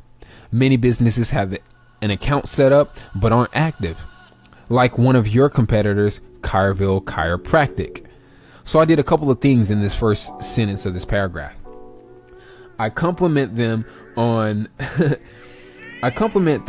things that they've done, right? I compliment them on what they're doing right on the front end. I bring my personality up front. I mention, hey, you have a competitor in your location who is also on Facebook, but who isn't doing what you're doing, so you're already a few steps ahead. So they notice, oh, yeah, remember we have a competitor. They're also on Facebook, but we're doing better than them. And this guy just gave us a compliment. So they feel good when reading the front end of this email. We're not immediately talking about their flaws and their issues they need to fix, which are a lot. So to continue. As a business owner myself, I understand the now obvious difference between liabilities and assets. Though it costs little to no money to host a website or register a social profile, most businesses, big and small, have yet to truly turn their digital real estate into profit-generating assets. This is all common sense stuff. You don't have to be a genius. You don't have to have experience in social media, SEO, or website development to understand or to approach businesses with this information. You could literally copy this shit word for word if you wanted to. Fortunately, I'm not one of those people, and I don't want you to be either. I introduce myself. My name is Corey Owens. I'm a freelance designer, website developer, branding, blah, blah, blah. That's just to name a few of the values that I've provided to my partners and clients. So here I list my website and a link to the people that I've helped do this. In the last 2 years alone, I've been able to work from home, generating over $5,000 a month in recurring profits while landing big clients in places like Dubai. See right here where I said $5,000 in recurring profits. So, I've generated profits that recur, which is hard for any business to do, especially something like a chiropractor who has overhead expenses, and they don't necessarily have a recurring income. They have to get clients to get money. While landing big clients in places like Dubai, Las Vegas, Africa, New York, Australia, UK, and a few other places, landing big clients is great, but I've decided to come home and to Memphis and give more value to my city the best way I know how. So for me, it literally is not about the money. Otherwise, I would not be taking the time out of my day to show these people what they need to be fixing. So here I build authority and let him know I'm experienced and I know what I'm doing, because people who don't even live here or who never even met me are hiring me to do this stuff. So today, I'm not here to offer you any services yet. Instead, I like to share some information that I believe will be of value to you, your partners, and the longevity of your business. Again, I don't send all of this on day one. I kind of feed them and let the content drip to them over time, but I will send some of the important stuff in day one. Some of this stuff I'll have in an email, kind of simplified, so that they're not overwhelmed and reading a lot. So, standing out online is easy for those who were born into the digital space. We know that this guy wasn't. Unfortunately, most established and successful businesses aren't. One of the biggest mistakes any business owner can make in such a digitally involved society is opting out of digital media because they tried it and it didn't work. So this defines what they're currently doing. Truth is, they didn't have even the slightest clue what they were doing, or they paid someone who pretended to know what they were doing, only to yield little to no measurable results. And because it left a bit of bad taste in their mouth, they completely eliminated digital marketing from their budgets, from their branding, and from their businesses. Many companies still resort to TV and radio advertisement, which seems great at first because that's where all the other lookalike companies are doing, right? Well, have you ever heard of effective frequency? So we're taking a valuational approach here by educating them. They're a business owner, so they should know of this stuff. They're on Facebook and Twitter, so they care. That's the number of times a person must be exposed to an advertising message before a response is made and before exposure is considered wasteful. Which means if you're advertising on TV, your effective frequency is how many times one person who watches that TV channel needs to see your ad before they decide to buy your product. Usually, a prospect for a mid or big ticket product or service must be exposed to an ad about 9 times consciously before they convert into being a client. How many times must you run the same TV ad for one prospect to be exposed 7 to 9 times? This is a rhetorical question. Obviously, we can't run the ad 9 times and expect one person to see it if they're watching it on TV or listening to it on the radio. Because 9 times out of 10, when we see a TV ad or hear a radio ad, we change the channel. Or we go down to our phones, which is where our attention is refocused when the ad is running. So, in order for me to see an ad 7 to 9 times by watching a TV station, I have to be in front of that TV every time that ad is run, which is not going to be the case. So the alternative to me being in front of that TV is the company running about 100 ads, if not more, probably thousands, because we don't really watch TV anymore. So the money that these big companies are spending on agencies to get them to do TV and radio ads is really going down the drain, because they have to get those ads run thousands of times before one person is going to see that ad enough to be able to notice and take action on it. So how can you track whether the person exposed to the ad is qualified to purchase your product or service in the first place? You can't. 10-year-old Connor won't care about your commercial. Besides, most people who are qualified will switch the channel or station when your ad is aired. Most of your audience, believe it or not, is generally more active on Facebook, Instagram, Twitter, and YouTube, and are likely to be presented with ads in those platforms daily based on their Google search of, so what we added here in the quotes is something someone would search on Google for this particular business. lower back pain relief, where they'll read some blog published by a local company on a website that has incredible search engine optimization. So we slick dissing these people for not having their website ranked for lower back pain relief, which is generally what their audience is going to search. So if I go over to Facebook, he posted something in here about with hashtags. What is this?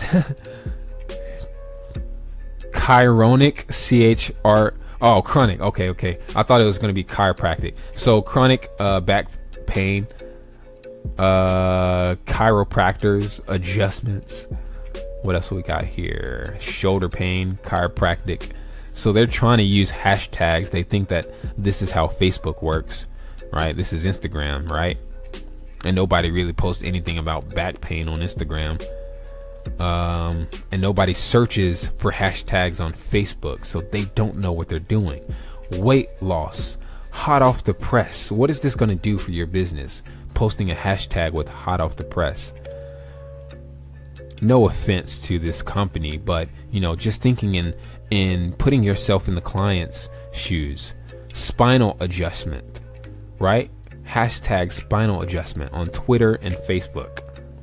So these are the words that they're probably trying to rank for on their website. Not back pain like the average person would search. You're leaving money on the table and a bunch of other stuff like demographics reports and analytics data left by visitors to your website. If you're not tracking your webpage with the Facebook pixel, your newer weight loss site has one installed. Great job. So obviously we want to give them credit where it's due. But it's almost useless if you're not using that incredible data to run retargeting ads to the lookalike audience of users who visit, then leave your site without contacting you. TV and radio ads can't tell you what the household income is of the mom who just watched your ad for the first time and wrote your number down on a napkin. That's the power of Facebook. Facebook can do that. You can even target users based on videos they liked or watched related to back pain. I have our branding here, so if you download this document, feel free to replace this with your own branding. So this is the first document that we send them, your digital marketing. It says, here are the social profiles that you have. You've got Facebook, you've got 2 Facebook profiles, you've got a Twitter, a Google Plus, a YouTube, a Yelp, Google My Business. You've got this health grades listing, 2 health grades listings. You've got 2 vitals listings. You've got 1 wellness.com listing, 1 the health center, maybe, I don't remember what that was, listing, and 1 chiromatrix listing. In this Word document, I've created this table. And in the second column, I actually list out the abbreviation of those links, and I create a outbound link that goes to the website associated with the profile that's listed here. I could show you how to do this in the program. I list out the number of followers they have in each platform. So some of these are not actually social media platforms, and the ones that are actually have account.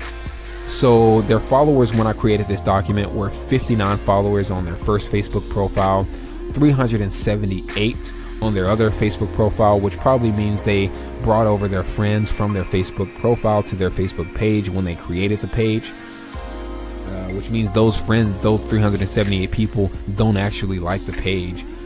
They just automatically brought those friends over. So technically there are 0 people that like both of their pages organically. They have 9 followers on Twitter, 1 person who plussed one of their Google Plus posts, and 0 people follow them on YouTube. 0 people are subscribed to them on YouTube. The fact that they've taken time to make these social profiles, post on them, record videos, and upload them just to have 0 people see it means that they're doing something completely wrong. So everything that's red is definitely what needs to be fixed. Everything that's yellow are things that are optional or not necessarily as bad as it might seem, or not necessarily as important as the things that are in red. Everything that is in green are the things that are being done right. and everything that is not highlighted are things that could be irrelevant to their business success. So in the fourth column, we have their number of posts. On their first Facebook profile, 1 to 3 posts a month. So what we do is go to their Facebook profile and look at the dates and figure out on average how many times they post a month. If they're posting 3 or more times per month on any social profile, it's a green.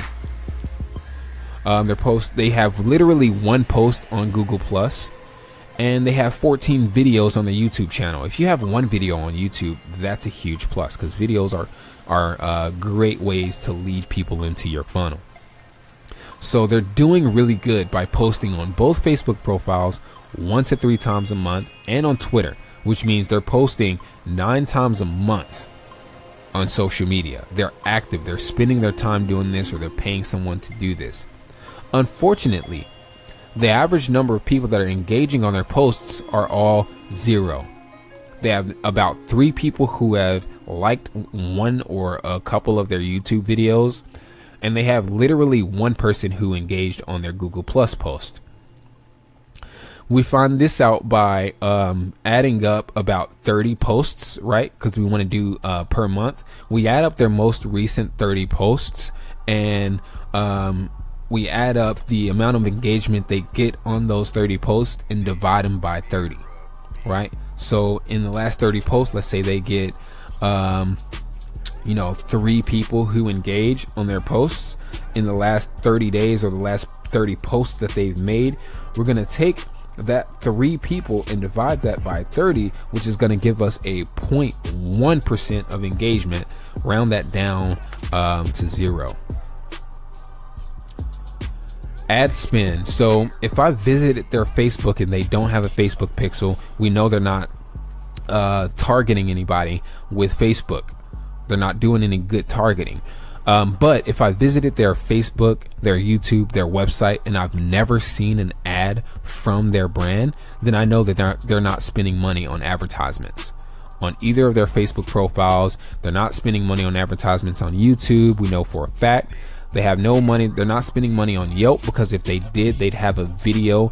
That's how you find out if somebody's paying for Yelp. You go to their Yelp listing, and if they have a video in their profile, they're spending at least $75 a month for Yelp. And Google My Business, we didn't see any ads render when we searched for chiropractor in Caryville on Google, so we know they're not spending money on Google to advertise. How many reviews do they have on their Facebook?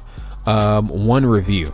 And this review was in a comment form, so technically they have 0 people reviewed both of their Facebook pages. They have -9 on Yelp, which means they actually have 2, but those 2 were hidden, and I'll show you why in a second. And they have 0 on Google My Business. So let's go over to, let me see if I can click out to Yelp.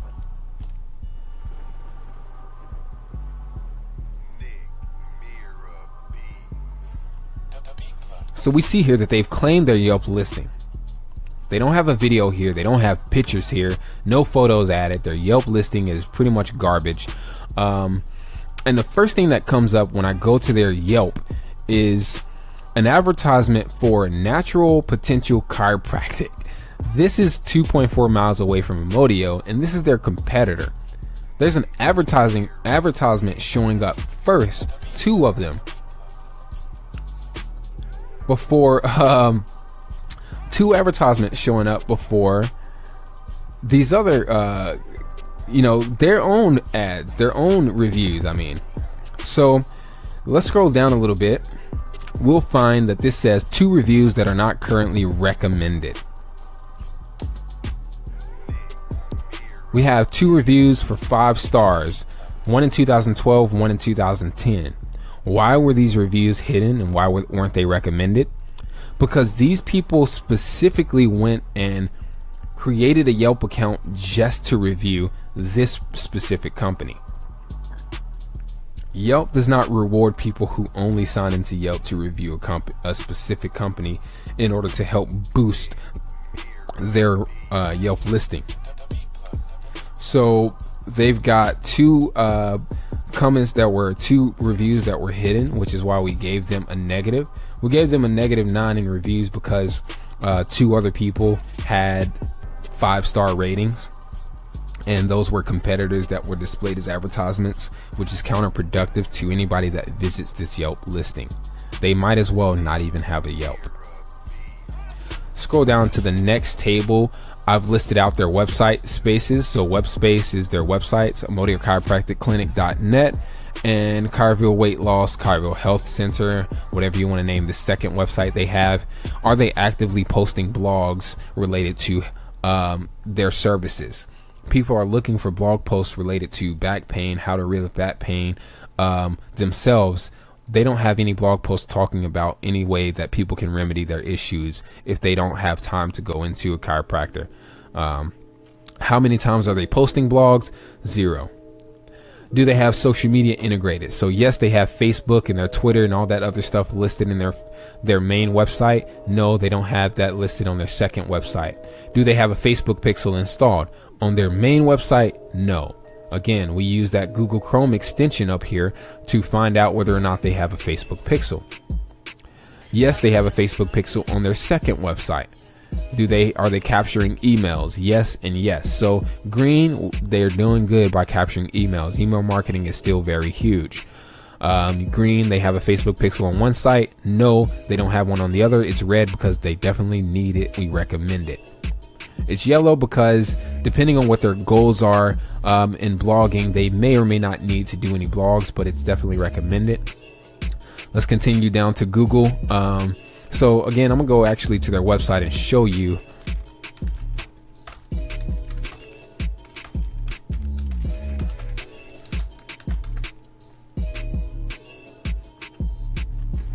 All right, so we go over to their website. Their website looks pretty slick. All right. They've got, account management. No offense, but you guys don't have a logo. This is not a logo. All right. They have Facebook, Twitter, Google Plus, Yelp, YouTube, LinkedIn listed on their website. They've got a call to action. They've got a pretty nice, website here. It looks kind of outdated, but it's pretty well built. Facebook, no pixels found on ModioChiropracticClinic.net. So they don't have a Facebook pixel installed. They're not tracking people who are visiting their website on a daily basis. Is this website mobile responsive? How do we find out? We're going to shrink the window. This website is not mobile responsive. Fortunately, though, I did pull this website up on a mobile device, and they have a different version that renders on the mobile device. So let me show you an example of a mobile responsive website.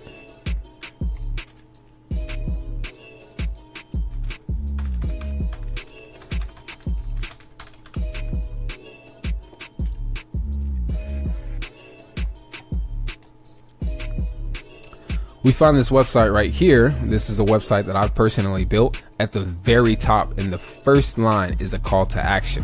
Call, email, right?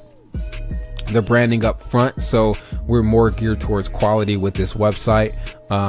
And we have a higher tier of clients with this website. When I built this website, I built it to be mobile responsive. When you view this on an iPad, it's going to be a similar but a little bit of a different experience. When you view this on a phone, it's going to be a similar but a little bit of a different experience, where some of the sections of this website will disappear. So we made it look beautiful on the desktop. We don't have a second version that specifically renders for mobile. We've been able to build this website out to where all of these sections and assets can render on their mobile device, given that we just resize the window. All right, so this is what it looks like on a iPad. So 1, 2, 3 sections. Let me go back out. Desktop. All right, so we've got 1, 2, 3, 4, 5, 6 different sections here, and then these 3 images. iPad. All right, those 3 images and those 1, 2, 3, 4, 5, 6 sections we were talking about. And let's go over to mobile. All right, so this is what it would look like on mobile. As you can see, we have a few different sections. We didn't reload the page. Everything loaded dynamically depending on how the responsiveness of the window, or how the website responded to the window size. So at the very top, we've got call now, direct message, reviews, Snapchat. This is because this is a mobile responsive website specifically designed so that smartphones can show the desktop version in real time. All right, iPad, desktop. All right, so this is smaller desktops like laptops. You have this sidebar, reviews, Yelp, manage, and then HD desktops. So the sidebar will disappear on the HD desktop.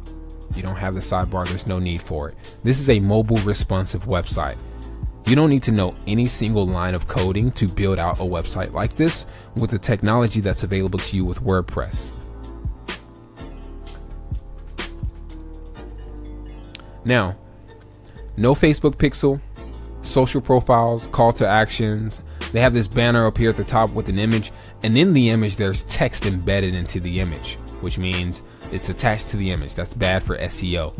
They've got this clip art. Let's just call it shit logo. Let's just be honest and real. This is a shit logo. It's not even a logo. It's something they took from Google and edited. It's very pixelated, right? And let's open this in a new tab. Actually, let's open this image in a new tab. This logo is very, very, very low quality. It's not custom. It's not unique to their branding. They took some random font and created basically what you see as their logo on their website. So what I'm going to do is go over to Google. I'm going to keep this here. Again, this is my process.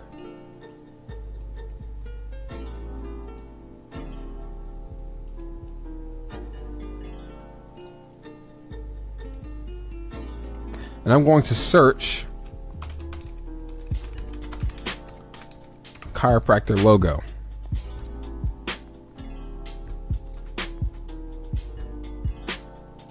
All right, and how many times will we find this logo? One. So that's already bad enough that we found this logo. So obviously some people will have a custom logo. You can determine the quality of the logo just by looking at it. What do you think about the logo, right? 1, 2, 3, technically 4, 5, 6, 7, 8, 9, 10, 11, 12, 13, 14, 15. They need help with branding. 16, 17, 18, 19. All right, that's pretty embarrassing. 20. Boom. That's the logo that they chose to use. So when we take a value approach and go and contact this client, we go into their office, we're going to say, hey, we're going to email you some documents that you might be able to use for your social profiles to help you better build out your digital presence. And we've included some things for free for you to be able to take action on this right now, especially if you've hired somebody to manage your profiles. So what we're going to do is create a logo for them. Now, you might not have any design experience. You don't necessarily need any. You can go over to fiverr.com, Fiverr, and hire someone to design a logo for $5. Why wouldn't you invest $5 or $25 using an upsell in this website to get a logo designed for this company? $25. That's an investment into potentially earning $1,000 a month worth of business, right? So you can go in here and search for logo design. Starting at $5. So you can go and find these people's portfolios and find the people who are more likely to create something unique, and specifically make sure you ask, don't use anything from Google. Do not copyright So this guy has a pretty cool looking logo. I'd probably go with him. This looks like just something really generic. This looks a little cool. So you can go to this website and get a logo done for $5 to $25 for these people before you go and contact them. They obviously need a logo. They need SEO because we see they have bad SEO practices. So what I generally do is I go and inspect this website to see if their images have any alt text. If you don't know anything about this, I'll teach it to you in my program. But alt text is a big part of whether or not your business shows up on Google when people search for certain keywords. We have an image here that does not have any alt text whatsoever. So when we search things like chiropractor in Google and we click on images, we see stock photography. All right, so none of these photos I can guarantee are going to be from Amodio Chiropractic Clinic. So I'm going to do a Control or Command, if you're on a Mac, F, and I'm going to search Amodio. 0 of 0. All right, so let's see. All. Control F. All right, so when we search them on Google, they come up in the Google Maps. And I'm actually gonna see if this is legit, because we want to open this in a incognito window to make sure that these results aren't specifically because I visited this website.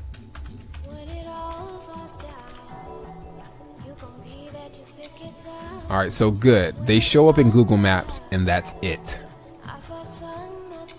Their website is listed here. They've got their phone number, etc. So we search chiropractor. Good deal. So those are all things that we want to take note of. And I can show you how to analyze their SEO for their website, how well they've written out their website. These pictures are really low quality. The website is old and outdated. We've got a testimonial here. We've got an email opt-in form right here. How many times did they use the word chiropractor? Let's see. 3 times, and it's in the same paragraph. So they're trying to rank for the word chiropractor 3 times in one paragraph. That's like black hat SEO. How many times do they use back pain? 0. How many times do they use neck pain? 0. These are typically the things that people would search in Google instead of neck injury. They don't even have neck on here. Wow, okay. Spine. So a healthier spine. They have spine in here 1 time. All right, so we can search these keywords in real time to see what their website looks like. And if they don't have those keywords embedded in here organically, they're not likely to rank in Google unless they're on Google Maps, which they are. Good. They've got several pages. Request an appointment, learn about our services, download offline forms, our newsletter, community content, member wellness, business information, right? So let's go back to our documents to see what else we've noticed. So in Google, they're ranking number 6 for the term chiropractor, ranking number 6 and 7 for the term weight loss, not ranking for terms chiropractor, back pain, neck pain, knee pain, neurotherapy, auto injury, and auto injuries, right? They're not ranking for chiropractor in Google listings. They're ranking for chiropractor in Google Maps, right? So they've got a number 6 and number 7 for chiropractor and weight loss. They're not ranking at all for any of these terms. Ranking number 1 for the term chiropractor and chiropractor in Google Maps. They're not ranking for the terms back pain, neck pain, neurotherapy, auto injury, auto injuries, weight loss in Google Maps. And in Google My Business, they have 0 photos uploaded and their business hours are missing. These are things that they could fix. So they're yellow because they do have some things going for them in their listing. Evaluating their website. Contact information, yellow. They have no domain name email listed. So when we go back over to their website, we'll notice, let's see, let's Control F. at. They have no email listed in here. Doesn't look like they have one down here. They do have email us, which pops up another window. Should be a form just embedded on the home page. But on their Facebook page, their email is, let's see, about amodiocairo@comcast.net. So this will take an SEO hit on their website because they're using a comcast.net email. They'd get more authority and more praise from Google if they had something like Steve or info@amodiochiropracticclinic.net, an email that was embedded specifically to their website domain. Right? So if you want to contact me, I have hire@coreyowens.com, hustlewith@coreyowens.com, branding@thelabelus.com, management@thelabelus.com. I'm not using a Yahoo, a Google, or a Comcast.net email. If you're going to use anything outside of a website email, use Google, because Google is the one that's ranking you in the first place. But I always recommend having a official business email for your business. Let's see, what else do we notice? So in our document, of course, I'm going to have this at the end of the webinar for you to download. They have no blogs published, which is a big ranking factor. Their domain name, they're ranking one keyword ranking rankable in the domain name, which is chiropractic. So it's amodiochiropracticclinic.net. Most people are not going to search the word clinic. Most people will not search the word Amodio. They have no SSL certificate, which their website will register in HTTPS. For example, if you go to facebook.com, you'll see it's secure with an SSL certificate via HTTPS. If you go to any of my websites, they will be secure with HTTPS.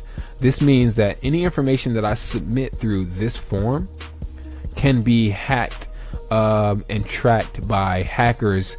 Any information I submit through their email form can be tracked and hacked. If they have a way for you to submit personal information, contact information, address, credit card number, that information can be intercepted and hacked because their website is not secure. Google is not going to put them up in the rankings, because if Google recommends this website to you, you go and add your personal information, that information gets stolen. Google is responsible for recommending the website in the first place. So Google is going to say this website's not secure. The other chiropractor website is. We're going to put them on top, because we don't want these people to go and put their payment information on this website and get their information stolen. We'd be liable, or we'd be responsible for offering that as a search suggestion. No blogs are published, which means they're not ranking any pages. They're not getting any people to view content on their website. Website is not mobile responsive. Majority of online users are mobile. They do have a mobile version, but we'll talk about that in a second. They're using free clip art for their logo, used by other chiropractic companies. 27 matches found in Google image search. Their logo isn't vectorized, which means they can't manipulate the logo if they need to print it on brochures, on flyers, on big promotional items, even on the window of their building. They can't print that logo, nor is the design tailored to their brand. We're going to fix this for them using Fiverr. I design logos myself, so I don't need to hire or outsource, but $25 is not a huge investment for the opportunity for you to potentially land business. No keywords were found in image alt tags, so let's talk about that for a second. If I go over to Google and I search independent artist branding, I'm going to go open a new tab. I'm going to try to search my name here, and a new tab. I'm going to search the label Lust, and then I might even do a fourth.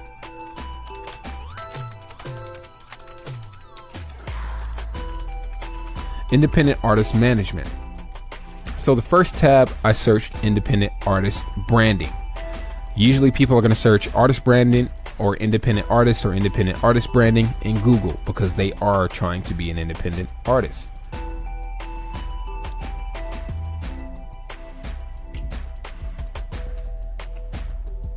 I'm going to click on images. The first thing that shows up is from my website, indieartistbranding.com. I designed this logo. Second website, Indie Artist Branding, mine. So 1, 2, 3, 4, 5, 6, 7, 8, 9, 10, 11, 12, 13, 14, 15, 16, 17, 18, 19, 20, 21, 22, 23, 24, 25, 26, 27, 28, 29, 30, 31, 32, 33, 34. Let's see how many we can find. 35, 36. These are all from my websites. Any more? 37, 38. Let's see. Let's keep going. All right, you kind of get the point right here, right? I've got 38 pictures that showed up from my websites immediately. 39 and 40. All right, I could keep going, but let's go over to a new tab. Images. 1, 2, 3, 4, 5, 6, 7, 8, 9, 10, 11. This is from my website, CoreyOwens.com. 12, 13, 14, 15, 16, 17, 18, 19, and let's get another one. 20, 21, 22, 23. Right? Even from LinkedIn. So if I click on this and I go to visit page, it brings you to my website.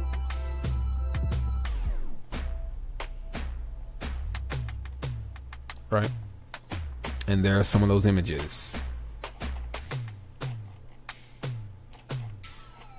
All of these images have alt tags, which is SEO, which brings you up in Google. The label Lust images.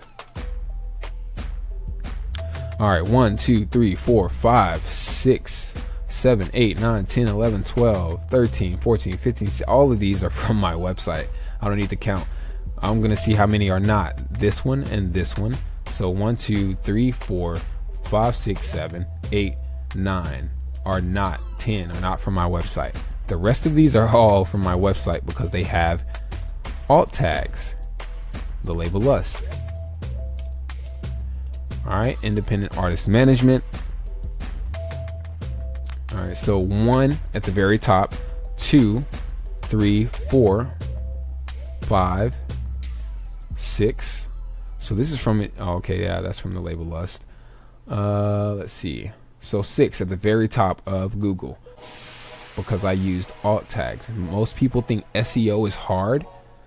When you upload a picture, just add an alt tag in the setting of the picture and you've just done SEO. This picture is the only one that they have anything related to their business and it has no alt tags. So you'll never find this picture on Google. Videos. No videos are embedded from YouTube. So they've got videos uploaded on Facebook, on YouTube, and on their website in their server, taking up their server space, where they should have just uploaded the videos on YouTube and embedded those into Facebook and into their website to get more traffic to those YouTube videos. So if I go over to their videos tab, there's one thing that happens. Again, this has got to be optimal for mobile users. When I go to their videos and their videos load, they've got this random image uploaded by the people who built this website. But I'm going to click on back pane. I want to watch this video. Oh, it's going to download a video. Oh, I'm out of here. Let's cancel that. So I don't want to download that. I don't want to download these videos on my computer and watch them. My computer, most people's computers are already slow enough as it is to have to download a video. You want to be able to watch those videos on YouTube. So see, it says right click and save as, and video library. You don't want to save those videos. No videos are instantly viewable on their website. They don't have any videos on their homepage. No video on the homepage. Downloaded on desktop when you click watch. Do they have Facebook tracking and targeting? No Facebook pixel installed for tracking and recording demographics of visitors. So I can only imagine how many people have been to this website. So let's go over and do a little search really quick. I'm going to search Wayback Machine in Google. And I'm going to type in their domain name.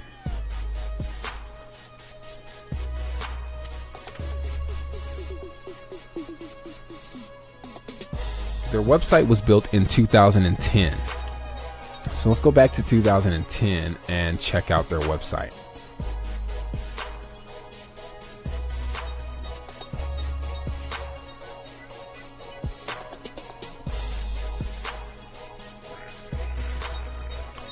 And if the screenshot doesn't work, then we just can't see what their website looks like. Sometimes it does take a second to load, but let's just give it a second to think and see if it's going to open up.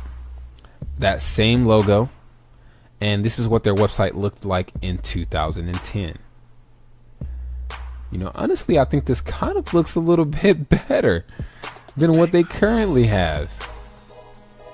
What happened? So, chiropractic website by Chiro Matrix. So we see this little logo right here. Those are the same people. This is the same logo that's on there now. So they've probably gone and tried to update the website. All right. So they've been paying these people to build these websites and probably manage them. And let's see.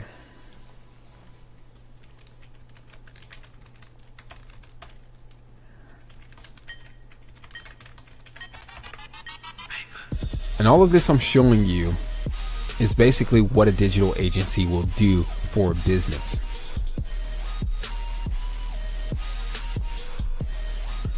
So I'm going to see if we can see how many people. Let's see how to check the number of visitors for a website with Google.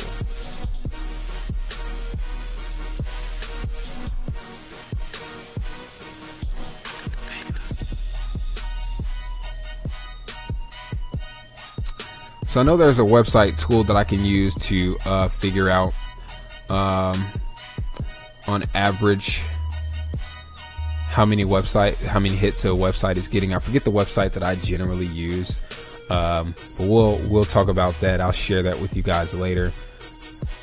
We know that this website was built in 2010. They've had this website for a while, and there are a lot of things that they could fix very easily. Keywords, evaluation of their homepage.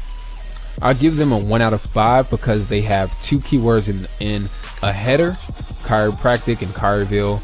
The first paragraph is not optimized for their major keywords that people are going to be more likely to search. They have unnecessary overuse of the keyword chiropractic. So let's go to their website again. Let's go to the homepage. I'm going to hit Control F, chiropractic. How many times is this on here? 13 times in the homepage. 1, 2 in this paragraph, 2 in this paragraph, 3 in this paragraph, once, and twice in this testimonial. So it really seems like this testimonial was a little modified so that they can try to rank for the word chiropractic, which means that this whole website is pretty much inorganic. I'm not going to read this and think that this is an organic testimonial. They don't have a real picture of anybody. This is real cheesy, but they're trying to rank for the term chiropractic. How many people search the term chiropractic?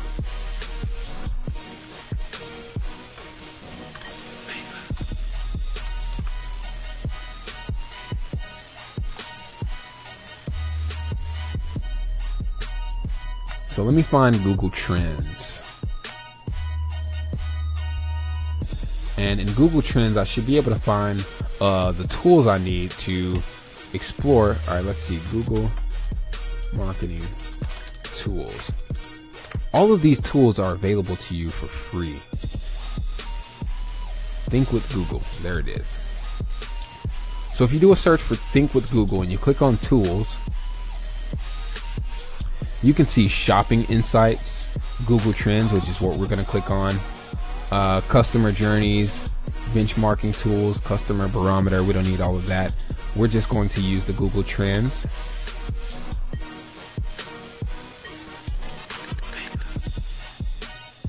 Okay, so it's been updated a bit. So I'm going to explore, let's see, chiropractic.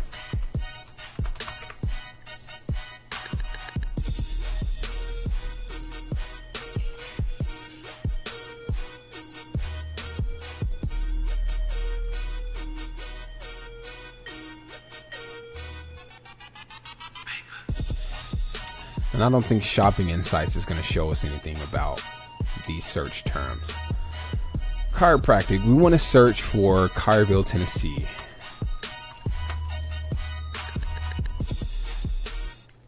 Or Tennessee.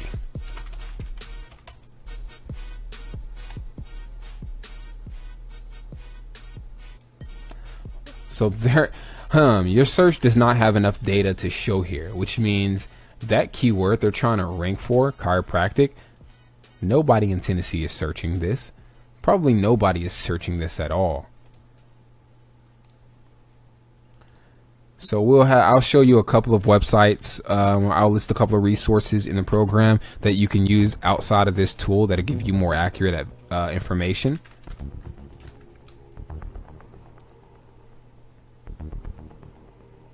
So back pain in Tennessee, in March 25th of 2017, we had 90 people search back pain, or actually I think that's a rating.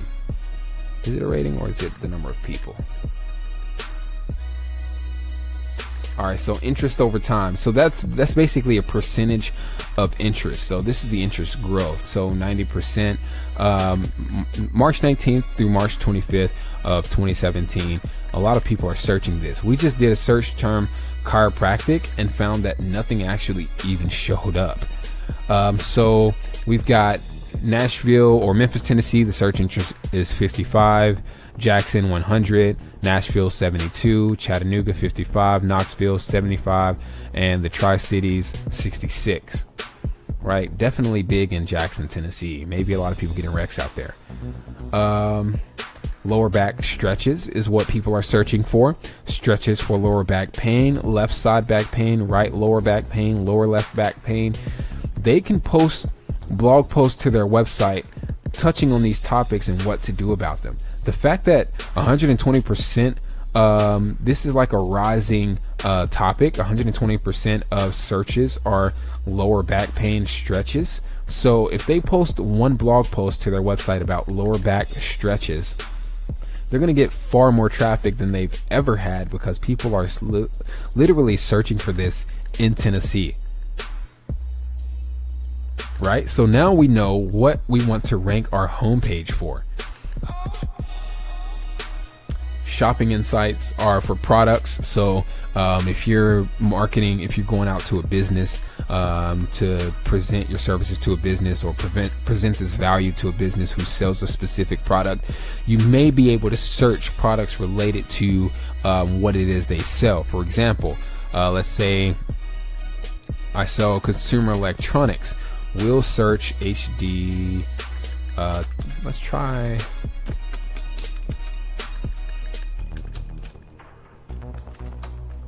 Apple iPhone 7. So now we've got Shopping Insights. Again, this is all free information.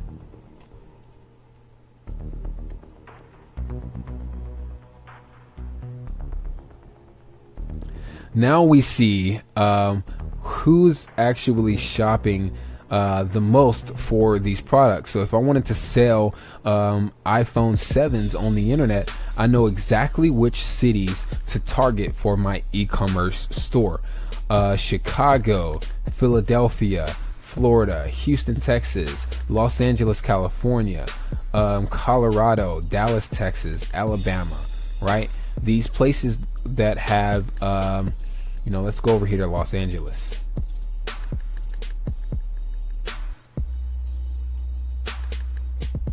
So this shows us in real time, 67% of people searching for an Apple iPhone 7 or purchasing an Apple iPhone 7 are purchasing on mobile devices. 33% are on desktop or laptop computers. And this was in Q4 of 2016. It's kind of going down a little bit now, but we know that most of the search is right over here in Los Angeles, California. We've got a lot of people over here in New York. But let's go over here and view demographics. So age 0 to 17, of course, these kids definitely want an iPhone 7, so they're searching for it the most. A lot of kids are being rewarded with phones to use, usually for safety purposes. But we see that, on average, the median age of people who are looking to buy an iPhone 7 are age 37.4. 51% of those are female. The median income of a person that's looking to buy an iPhone 7 is $53,000 a year. 64% of those people actually own their homes or their units, right? So this is all free demographics and information that's available to us with some free tools.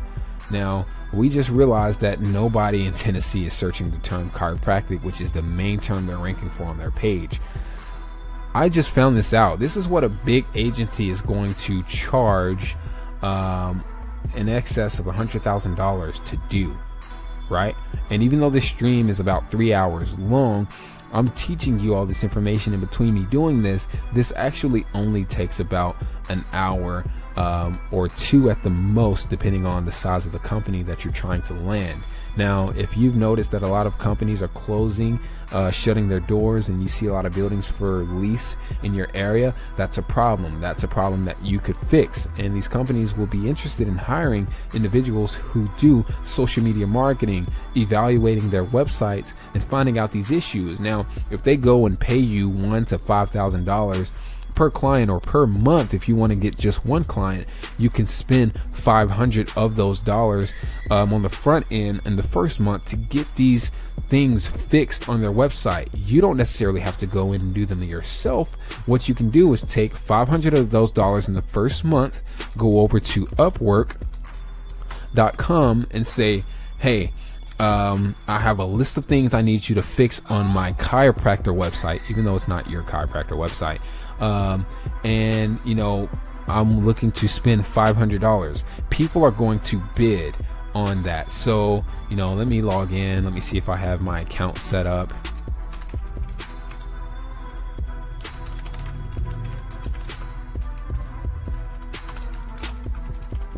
I don't remember what email I used.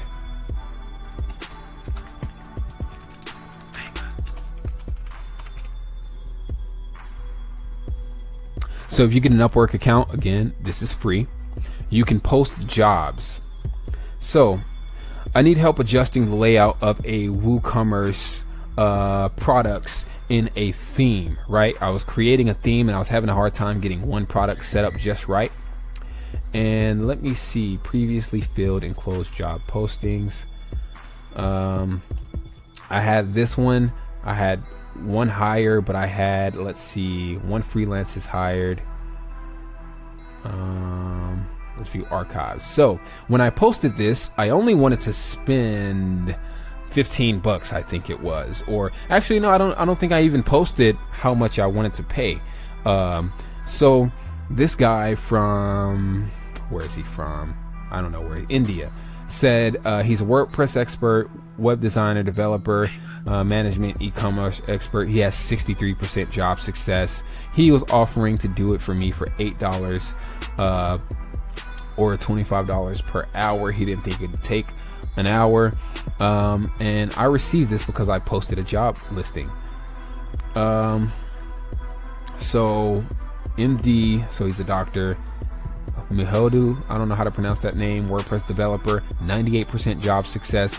He was going to do it for me for $15. This guy, $15.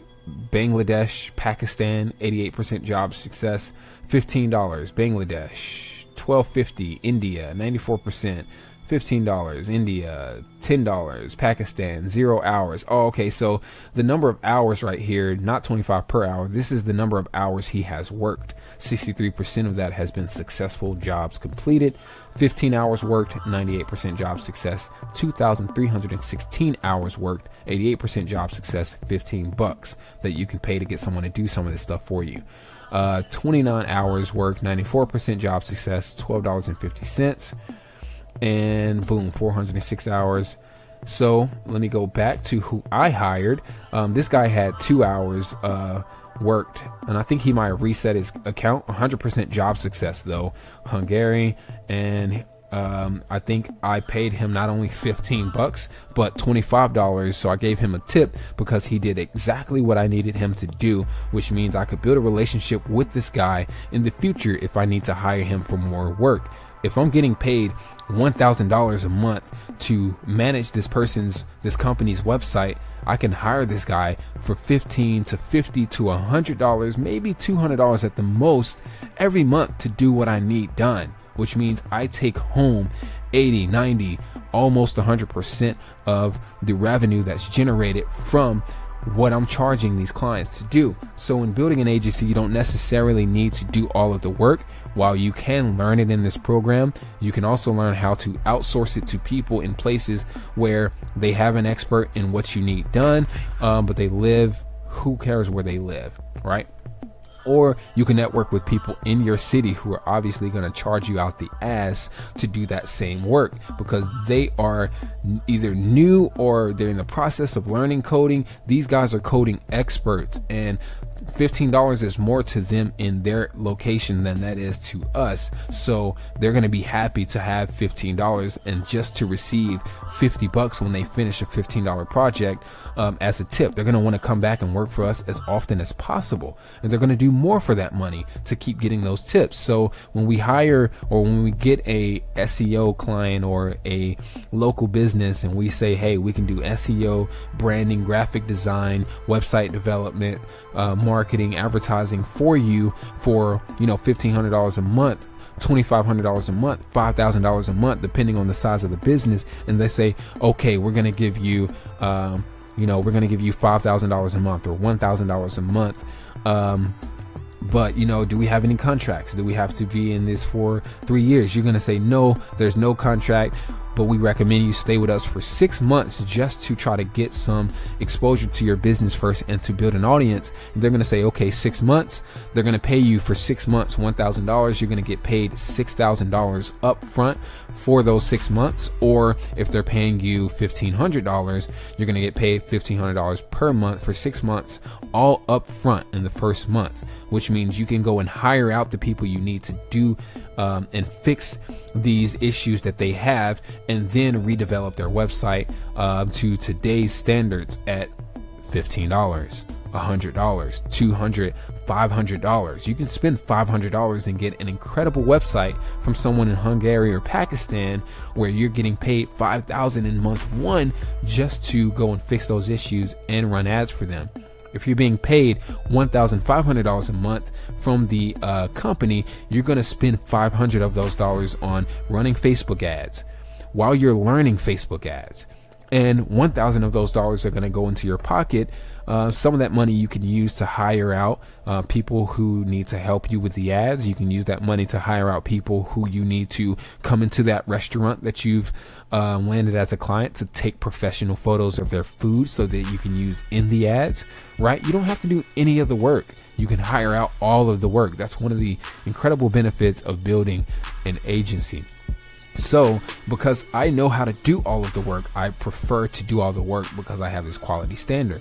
So in this process of hiring people, you have to kind of go through and split test and figure out who's going to be the best person for the job. Once you build a relationship with someone like Thomas here from Hungary, you can hire him out over and over again. You don't have to post a job. You can say, hey, I got a new job specifically for you. And he's going to be like, okay, let's go. Back over to our document. So let's go through these ratings. 1 out of 5 keywords, 1 out of 5 of readability. Overuse of keywords causes body copy to feel inorganic. Black hat ranking. Text layout is unpleasant. People don't like to read. Important information should be less than one click away. So as we notice on their website, they have a newsletter, business information, community content. At the very top, they've got About Us, Meet the Doctor, Services and Techniques, Website Membership, Staff, New Patient Center, Online Forums, What to Expect, Your First Visit, Review of Finding Visit, payment options, which a lot of this can be listed on the homepage in a excerpt, like just a short description of each of these things. The About Us should definitely be on the homepage. Reports, blog, videos, testimonials. They should have at least one video on the homepage. They should have a slideshow of testimonials on the homepage. Contact, special events. So a lot of this stuff should be less than one click away. Most people don't want to click on 5 different pages to get information about you. Learn about our services. This should all be on the home page, right? All of this should be on the home page. No one wants to click into another link to find out about your services. So readability, 1 out of 5. Visual, 1 out of 5. Lacks visual detail, no mood, branding, and sense of community. 1 out of 5 for testimonials. 1 testimony in the sidebar, and it's not very easy to read. Mobile ready, 2 out of 5. Mobile only version is very optimal, but it lacks personality and important information. Company images, 2 out of 5. 1 company image in the head slider. This is their only company image right here on the homepage. The rest of them are stock photography, which means they don't really have anybody taking photos. The photos that are on their Facebook are not on their website. 0 out of 5 for services, because their services should be listed on the homepage. Contact, 4 out of 5. So they got a good rating here because there's a call to action listed in multiple locations in the header, the footer, the sidebar, and the body. Call to actions. Let's go and review those. 1 call to action, call today, very top of the website. Good. 1 call to action in this banner. They've got a call to action here in the sidebar. They've got a call to action down here in the footer, and a call to action at the bottom of each of their pages, it looks like. So let's go back to the home page. And we've got 1, 2, 3, 4, 5, and 6 call to actions here. They did an incredible job on making people know that, hey, we want you to call us. Google, no ads rendered. So this is advertising. No advertisements rendered as a visitor to their website. Facebook, no ads rendered as a visitor to your website. This means I visited their website and no ads were rendered on my screen on Facebook, which they should have been. So not running retargeting ads, that's bad. No pixel install for tracking and retargeting visitors. Not necessarily it's not necessary for them to have ads running on YouTube if they don't have their Facebook and their website optimal. TV, I don't know if they're advertising on TV and radio. I did hear that they were running radio ads, but it's definitely not recommended. In most cases, this is going to be a case by case. I do recommend running TV ads if you're going to do a Super Bowl ad. It's a great investment, right? Because everybody watches Super Bowl ads. But TV is untargeted, can't be retargeted, no audience captured, and no mobile audience, which is where everybody is. So color codes, red, bad, yellow, okay, green, good, gray, optional, standard, or case by case. This gold color is kind of not recommended. Purple is recommended, and blue is highly recommended. We highly recommend Facebook ads. So as a way of providing value to this business, we went and designed a logo for them. You can hire out through Fiverr, 99designs.com or Upwork.com. I designed the logo myself. When you hire someone to design a logo for $25, or I never recommend spending any more than $25, because those $5 Fiverr logo designers will have 2 or 3 upsells. So when you do 3 upsells of $5 each, you're going to spend $20. Those upsells might be, we'll deliver your logo in a vector format. We'll deliver your logo in multiple formats for $5 more, such as Adobe Illustrator and Adobe Photoshop. And we're going to create an alternative version of your logo for $5 more. For $25 more, we might even give you 5 different versions of your logo. right? So if you find a great logo designer one time, you have a great logo designer every time, and you can always go back to that guy and say, hey, another $25, we need a logo custom for this new business, right? So I designed this logo. I personally charge $500 per logo because I do a lot of research before designing the logo.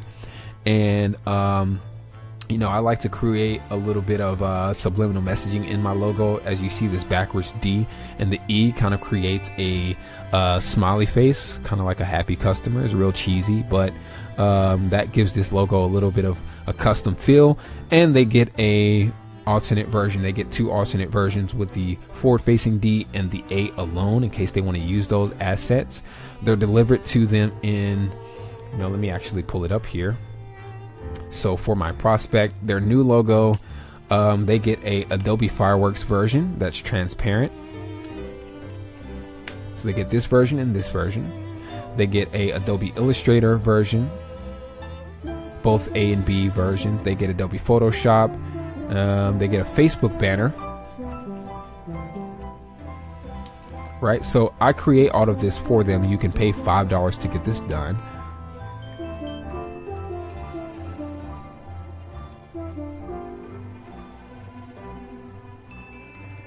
All right, so let me give this a second. I guess it's loading. All right, they get a Facebook profile picture.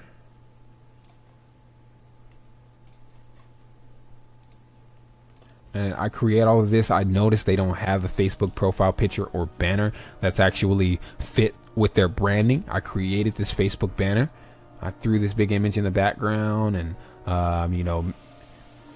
it's pretty welcoming. It kind of brings some brand aesthetic to their social presence. I also did an alternate version for Twitter. So I created a Twitter banner and a Twitter profile image. Again, really just using the same images and my custom logo, which you can pay about $5 to get someone to design. And that's going to look way better than their the logo that they currently have. Right, so let's go look at their old logo.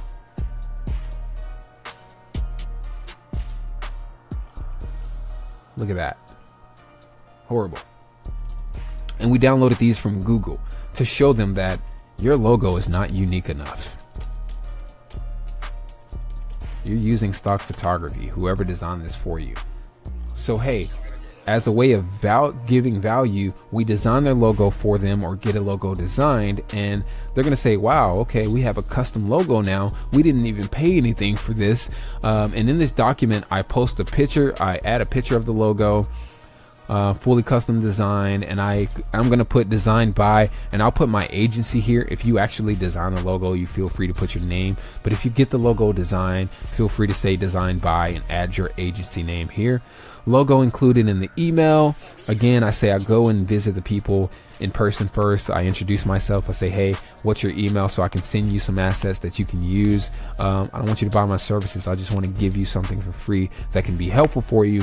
We give them this logo in their email in all different formats so that they can print it when they go to a company to print a shirt. That company's going to ask for an Illustrator file. They have that in this email that we're going to send them. Logo included in the email. We've got a PNG, an Adobe Illustrator, and a Photoshop document version. That's a $500 value. Actually, I would go in here and put $1,000 value, because I'd also add the fact that we created a Facebook and Twitter profile image and a banner for them with those logos. We also created, which I took the liberty of doing this myself, a business card. So here is the front version of the business card, or the back version of the business card.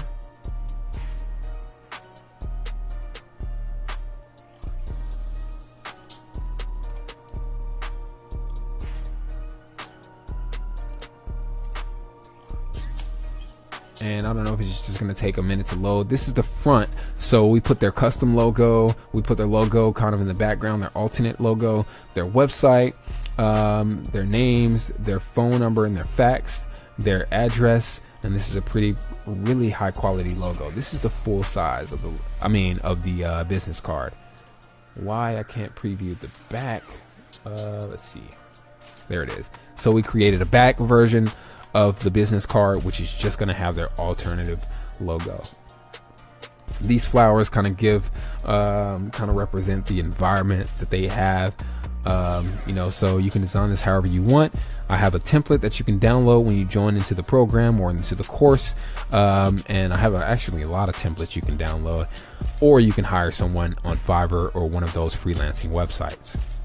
So I end with my contact information because we definitely want them to be able to contact us at some point. My website, my email. As you can see, I practice what I preach and I preach what I practice. I've got my real website and my email that's got my website embedded into the email, hire@coreyowens.com.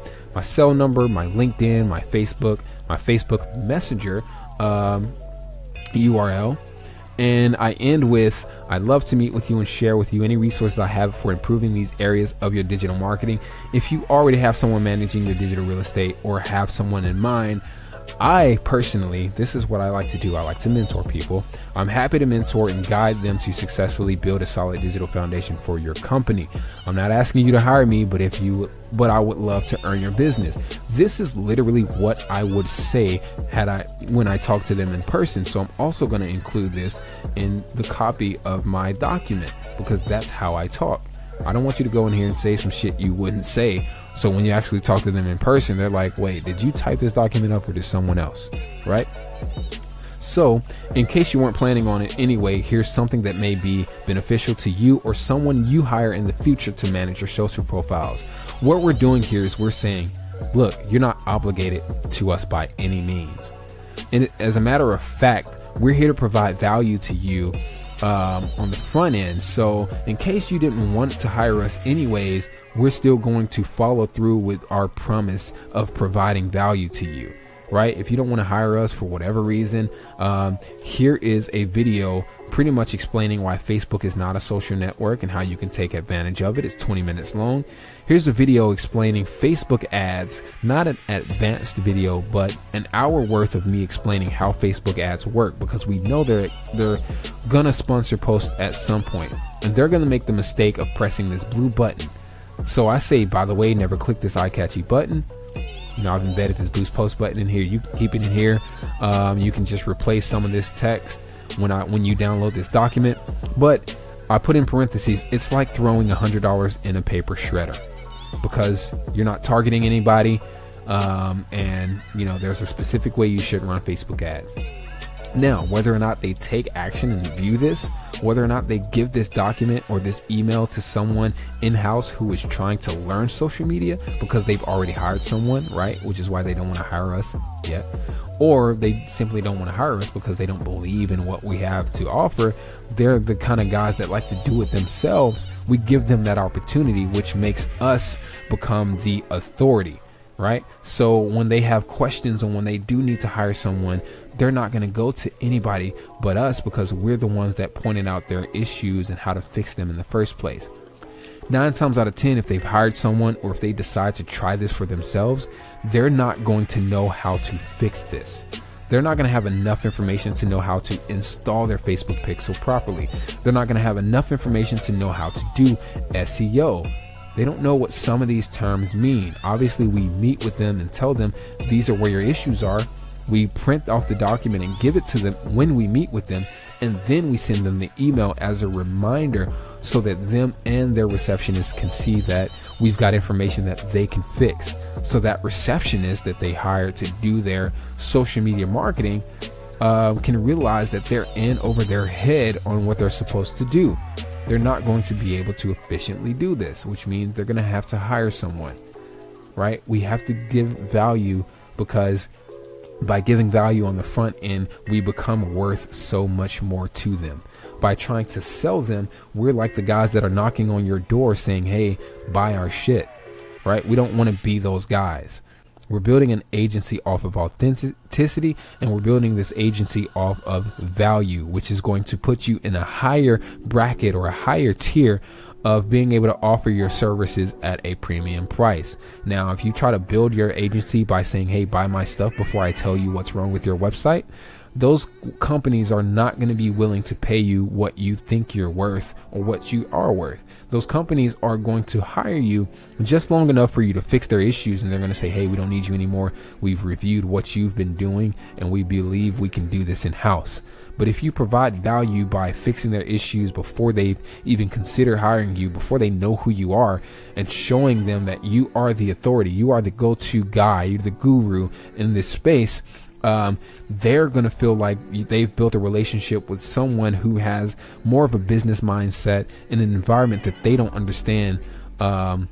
So they're going to see you as an asset to their business that they don't want to get rid of, because not only are you fixing their issues and providing massive value at a very reasonable cost. The $5,000 a month is very reasonable if you're building up an audience that generates, $10,000 or $50,000 a month for them, so you will be able to offer your services at more of a premium price, because these companies are going to believe that you are an asset, and whatever they invest into you is going to generate more of a return. They're going to pay you for not only your skills, not only your expertise, not only your trust, not only your services, but for your ideas, because you're going to bring to the table ideas that they can use to build out their business. Now, I have a lot of what's going on, Jay. I have a lot of valuable content related to very specific niches. If you're going to be running advertisements for restaurants, there's a very specific way to post on Facebook. There's a very specific offer that you need to offer to those guests, to those clients, to those people who want to visit that restaurant. There's a very specific way to run campaigns on Facebook, even free posts, to get massive engagement, to get a lot of people tagging, to make those videos go viral. And I'm going to give those to the members, the people who decide to opt into the program and into my course. So there is your 3 hours worth of value in why Facebook is important, why websites are important, and how to go and evaluate businesses that are in your area. If you go to Buffalo Wild Wings, pull up their Facebook profile on your phone and look at how much engagement they're getting. If you go to any local restaurant, a mom and pop shop that wants to stay open, pull their Facebook pages up on your phone, pull their websites up on your laptop, connect to your hotspot on your from your laptop to your phone in your car, and pull their websites up on your computer in Google Chrome using the Facebook Pixel Helper extension, and see where whether or not they have one installed right there before you go to eat in that restaurant. Take a business card with you, and have a website on that business card for your new agency. You can do this alone, right? You can outsource all of the work. You can do all the work yourself. You can build a team of people around you who provide photography, graphic design, web development, SEO, etc., and build a team. And you can just you can use this course to build out your own influence and your own exposure to your brand, your band, your talent, your entertainment, whatever it is you offer as a product or a service that you want people to pay for. You can do this for yourself. Now, it'll be pretty easy for you to go out and get clients to kind of notice you, because there probably aren't, unless you live in California, there probably aren't a lot of people that are trying to do this for local businesses who actually need your help. Some businesses are managed by corporate, so it'll be harder for you to get through the door. But again, you're going to go and approach these clients with a valuational. I like to use that word that I don't know if I created it, but I think I did. It's educational value, right? You're going to take that approach to give them education, to teach them something that they need to know because they want to be on Facebook, and you're going to provide massive value. This is massive value. Their Facebook profile and banner, which we could have done for $5, is massive value to them because they don't know what that is actually worth. You can say $3,000 value, right? Even though you spent $50. All right, it's worth something different to bigger clients, right? Because they have the money to invest, and they know that the return on that investment over time is huge, right? And some of the people that are providing those services like logo design, charging $5, have really great work and they don't know it. You just have to find the right guys for the job and outsource that work if you don't want to learn it. Now, when you take these courses, when you join into the program, you can invite other people into the program to join. They can get an account too. We're offering a pro membership on our website for $125 a month. I see a comment here. Jay, he says, after you're running 4 campaigns and already posted 2 pictures that day, what do you do then? Only have 1 client. So you said you're running 4 campaigns. So Jay, are you split testing 4 different 4 ads for 1 campaign, or are you running 4 different campaigns all together? What exactly is it that you're doing? I always recommend to run 1 or 2 campaigns and to split test advertisements on those campaigns. Are you spending money on ads, or are you just posting? So you're split testing 2 campaigns. Cool. Which means you're spending at least $10 a day for those client or for that client, right? If you can, I'd recommend you to go from doing 2 campaigns to 1 and split test that 3 different ways. Let's see. Yeah, I recommend you go down to 1 campaign. Are you running a campaign for, or what kind of company are you running that campaign for?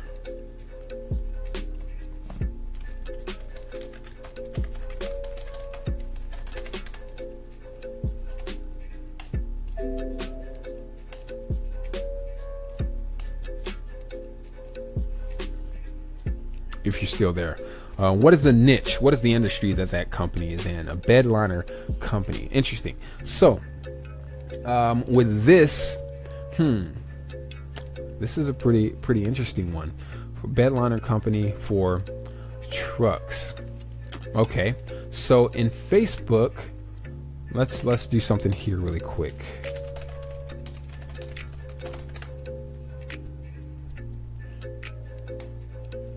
I like to do this first. I'm going to open up a notepad.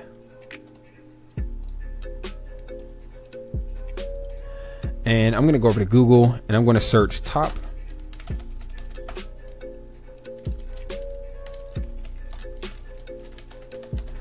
I don't know generally what they search. Compare truck bed liners with this chart, dualliner.com. So we already know that dual liner is one of the industries, the companies that has a lot of authority. Let's see, Auto Guide, Amazon, Tundra headquarters, spray and bed liner review. So I like to search for like the top bed liner companies. If you can, go and do a Google search to figure out which bed liner companies are the best. So let's see, Rhino and Line-X. This is generally what I would do first.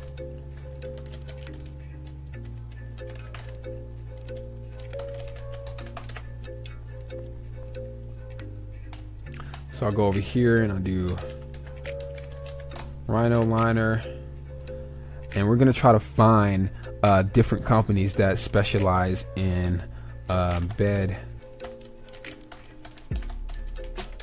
liners.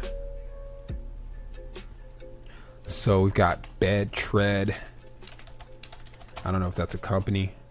Dual Liner, WeatherTech, Line-X.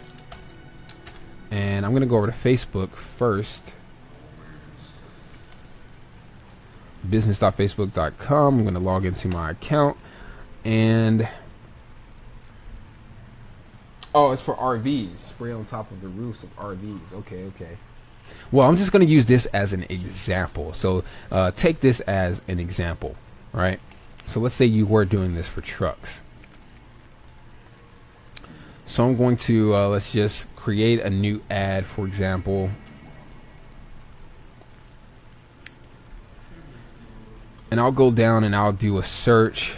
Let's not use any specific location. Let's maybe use the United States.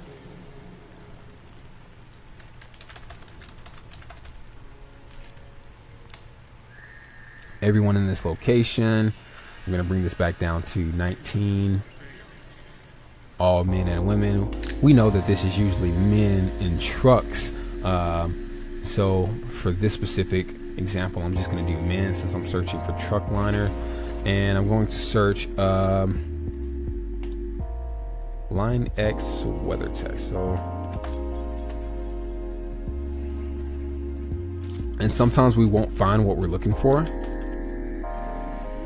So Line X protective coatings. Now we have corrosion inhibitor. What is this?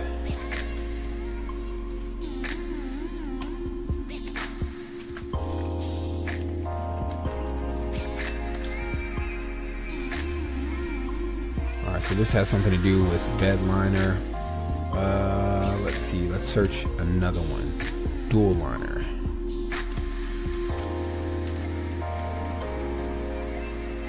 So no results found for this. Bed tread. So you're gonna have to search your competitors first.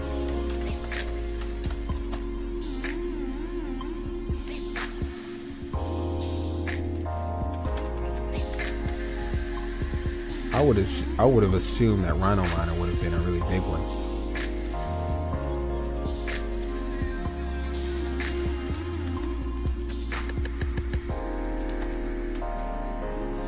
All right, well, let me use a different example because this one might be a little tough because there aren't a lot of people in the industry probably advertising for that on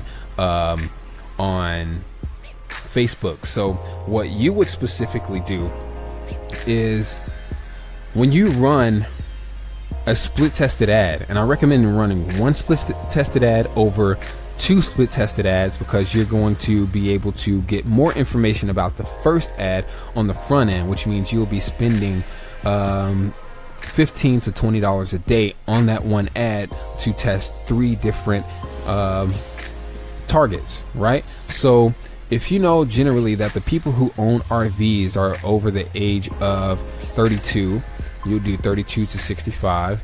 Men and women, I generally say it's mostly men who buy RVs, right? And we're targeting people in the United States. You're going to run one ad specifically targeting people who like certain RV companies. So for your case, you have a product that's specifically meant for RVs. So let's see,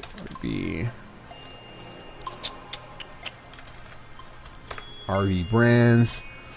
So the Motor Coach manufacturer, Access, Adrenaline, Advanced RV, 36 more rows. So let's go through here and see what companies there are. And I want to do a Google for top because we want to know what's most important right now. So right there, when I did that search for top RV brands, I've got these search results. I'm going to go over and open a new tab in Google. Man, my pleasure. I'm going to search top RV parks. Google again. Top RV resorts. So when you're running different ads, you want to specifically target the people who like certain page, which almost guarantees that they own an RV, right? It's kind of like if you're selling cat t-shirts, and I like to use this example a lot. Justin Cena likes to use this example a lot. If you're selling cat t-shirts, you don't want to run an ad targeting people on Facebook who like cats. Let me show you that. So language, it doesn't matter what language, we're just going to say cats. Just because I like a cat's Facebook page doesn't necessarily mean I own cats. So if I go and target cats, there are 235 million people in this audience. That's way too many people for me to try to target and run ads to sell cat t-shirts. This means that we have no idea how many of these people actually own a cat. So what you would do in this situation is you would target people who like specific cat food brands in one ad. To split test the second ad, you're going to run the ad to the same copy or the same post on your Facebook page, targeting people who like cat rescue organizations. And then you're going to target people who like, in the third ad, cat celebrities. You've got Colonel Meow and like Keyboard Kitty. That's like a publicly recognized cat because he's like a celebrity on Facebook, and he has a page. Keyboard Cat, 753,000 people like Keyboard Cat, right? He shows up before Rhino Liner shows up. So in your industry, you're going to target people in one ad who like specific RV manufacturers, if you can find them. So let's search for this: demographics, interests, behaviors. Nothing comes up for them. Pleasure Way, Lazy Days. This could be somebody that smokes weed, so we never know. That's why you always want to do like a Google search. Winnie Bargo, whatever that is, however you pronounce that, we're going to try to find that. Winnie Bargo Industries. All right, so 121,000. There are employees here. We can target 3,000 people who work there. That'd be for a whole different product, obviously. And if we were trying to target big industries that we want to sell our products to, who manufacture RVs, we would definitely use this in one ad to target those industries, the corporate people that actually work there. So the companies, you definitely want to check those out. So be real strategic with the way you target, but don't infest targeting with having top RV brands in one ad and top RV parks in the same ad. That will defeat the purpose of split testing. What you want to do is run 3 different ads. One ad targeting RV brands. So if you can find a good RV brand on Facebook, let me go ahead and go over to Facebook really quick. If you can find top RV parks, so Agri Center International RV Park. Is that what that said? Yeah. So we're going to search RV Park, Lake George RV Park. Once you pick one, Facebook will start making suggestions. So we've got Road Tech Motorhomes Incorporated. We're going to target that in a different ad. This is not a park. We've got Sun and Fun RV Resort. This is not a park. We're going to target resorts in one ad. We've got RV Wholesalers. I Love Campfires. Now we've got Facebook pages related to people who like RVing. So I Love Campfires will be your 4th ad, targeting people who like these specific pages related to camping, right? But we don't necessarily know that they own an RV, which would be a little bit different. So let's find another top RV park. Easy Days RV Park. So all we have to really do is search RV Park here. Rockin' E. We're going to search RV Park again. Porsche Fishing Camp, RV Park, Traders Village. So RV Park and Campground. So now Facebook is starting to recommend some other RV resorts. So we might want to target these in a different ad. Right now we see that this is kind of a broad targeting. We've only listed 4 different parks here, and our needle is pointing broad, which means that's a big audience according to Facebook. This might be a good enough ad for you to just target these parks. You want to target men and women who like these parks. So we're going to go all. All right, so that gives us a little more, 17,000 people. We're going to bring this down to about, let's just say 28. So if you know who your demographics are, if you know the age group of people who typically travel in an RV, you can choose that. But I always recommend split testing first so that you can figure out if RV parks works better than RV resorts. If RV resorts works better than RV parks and RV manufacturers, you only want to spend $5 a day for 5 days for each ad, which means you're going to spend $100 split testing 4 ads for RV resorts, RV parks, RV brands, and maybe camping, people who like different camping pages. If you find that after 5 days, nobody clicked, responded on your ads for RV parks, for manufacturers, or for the camping pages, but you had 5 people like and respond to your RV resorts page, you're going to cancel out those other 4 ads, right? So, excuse me, as an example,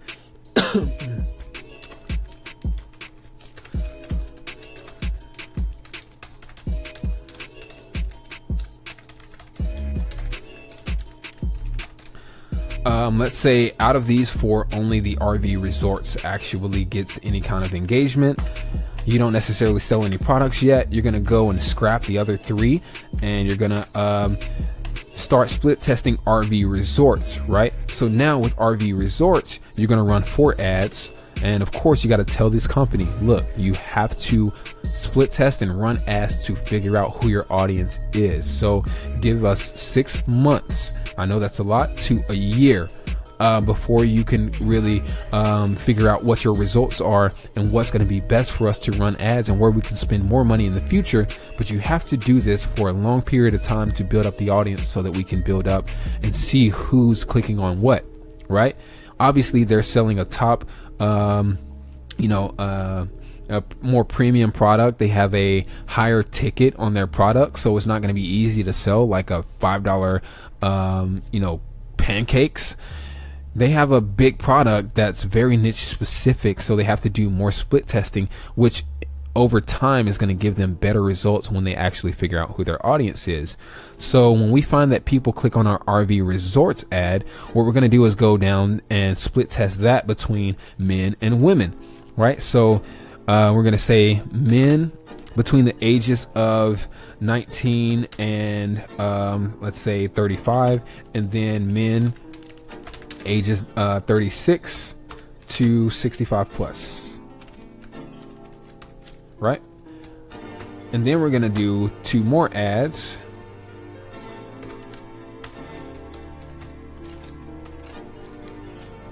Women 19 to 35, women ages 36 to 65 plus. Obviously, men and women ages 19 to 35 probably are going to be less likely to click on this ad. We're only running them for 5 days. So this right here is going to be $25 a day per ad. So boom, $25, or $5 a day per ad, 5 days. So $25, $25, $25. $25. You spent $100 there to split test those. You're going to spend another $100 here to split test these. It's likely we're going to scrap women 19 to 35 and men 19 to 35 because they usually don't own an RV, but we have to split test it. Now we have men ages 36 to 35, women ages 36 to 35. Now you can split test this by different locations. So again, we're targeting people who like RV resorts, men 35 to 65, women 35 to 65. You can split test these age groups, right? So that you can get 2 more ads, or you can split test men and women, or men in, let's say very specific locations, right? So you can target United States, women, United States, 13 or 36 to 65, 36 to 65, right? Now we're also going to do women and men in Canada. Women and men in Canada. So there's our third set of 4 ads. Men 36 to 65 US, men 36 to 65 Canada. Now again, after 5 days, you're gonna scrap this ad once you decide this isn't gonna work. This, I've spent $25 on this ad and no one engaged on it. More people engaged on men ages 36 to 65 in Canada, because not a whole lot of people travel in the United States as often as I believe they do in other countries. So let's say the men and women the men in Canada, let's say women in Canada perform better and men in the United States perform better. Now we have men 36 to 65 in the United States, women 36 to 65 in Canada, who are responding to our ads. Now, once we've split tested this far enough, we can combine men and women ages 36 to 65 in the United States and Canada into one ad. You might want to split test different locations, different states. Again, you have to tell this company, we have to split test to figure out where the majority of your audience is. Now, you're selling a pretty big product for RVs, so you don't want to just go by state. You definitely want to go by country. So once we find out men, women 36 to 65 in the United States and Canada, And since we noticed that women in the United States didn't perform as well as women in Canada, and men in Canada didn't perform as well as the other one in the United States, women in the United States, we might keep these separated because we don't want to target men and women in the United States. So we're going to run two ads, for one ad for men 36 to 65 US, one ad for women 36 to 65 Canada. And now once we figured out who our audience is responding to this one ad we have on our profile, we're targeting both of these to one ad. And that one ad is getting all these people commenting. Now we have two ads running towards that one post. I mean, on Facebook, we can now go and add $10 a day to this post, $20 a day to this post, $100 a day to this post. If we're getting some traction, if we're getting people contacting, calling, adding products to their cart, etc. You want to split test so deep until you figure out specifically who's buying your ad, and then you want to run those ads and start scaling them vertically. So right now we talk about scaling. You want to scale those deep first, right? So by scaling deep, you're figuring out, who your audience is. When you scale vertically or horizontally, you'll start actually spending more money. And I hope that makes sense. So I think I actually switched it. You scale horizontally, you split test horizontally, so you can kind of lay out all of your options on the table in front of you, right? Like a horizontal picture frame. And then once you figure out which one of those options that you've got on the table that you're spending $5 a day for $5 or 5 days is working, you pick one and you scale deep and you start stacking money on top of that one target audience. Once you figure out who that audience is, you're going to go up and save that audience as a custom audience, right? You're going to save this audience as a custom audience. Now, whatever products that this company decides to sell in the future related to RVs, you already have the audience that works. No need to go back and split test. So again, we went down to figuring out that our audience is people who like RV resorts, who are men 36 to 65 in the US and women 36 to 65 in Canada. You save those two audiences, and now your ads should always work if your products are right. Now, once you've found your audience, you have to split test different ads. You've got to split test different copies. You've got to split test different offers, different landing pages, different pictures, even different images, and see which ones work best. It's not necessarily hard to split test a different image. You're just running the same ad that you saved and running that ad to an existing post on your page that just has a different image. So in the course and in the program, I go really into depth on split testing, not only split testing your target audience, which this is a lot of information that a lot of people don't really understand that I've given away right here in this example, but I also talk about split testing images, split testing different posts, different offers, saying like, hey, buy this, get this free, or split testing different calls to action. You're going to want to say, tag someone who owns an RV or who needs this. We're giving away a free liner for an RV owner this year. Tag someone who could use this. And those people are going to see that post and tag people they know who own an RV, because you're targeting people who like RV resorts. There's a reason they like RV resorts, right? Now you're spending $5 a day on that ad, and you're putting a call to action that says tag 5 people who might need this. If they tag 5 people, you're spending $5 a day for Facebook to show this ad to 810 people on Facebook. Well, if 100 people tag, let's say 200 people tag 5 friends that they know who own an RV, right? So whatever, that's 1,000 people that are going to see this ad organically, plus their audience. So you've pretty much shown this ad to 1,000 people, where Facebook is saying that they can only show this to 810 based on the $5 you're spending a day. Or in our case, I believe this one is 20 because that's the default. So, let's say I set this to 5. Now, Facebook is saying they're only going to show this to 260 people. I never recommend spending anything over $5 until you split test every single ad you run. Don't throw $10 in it because you think it's going to perform better, or $100 because you just have an excess of money. $5 for 5 days. Once you go over 5 days and you get like 0 engagement on the post, scrap it. You want to get your ads down to like 0.1 cents per per person who sees that ad, right? That's going to give you an incredible ROI for that company, and they're going to probably get a lot of business once you get that split testing right. So in the course, I cover all things related to split testing ads and calls to actions that actually get you organic engagement and make those posts go viral. I show you that, it's better to run advertisements with certain types of media content. And of course, I'm going to talk about that in the course. So let's see. And it's good that you're running advertisements and you have a client. That's a really big deal. So congratulations.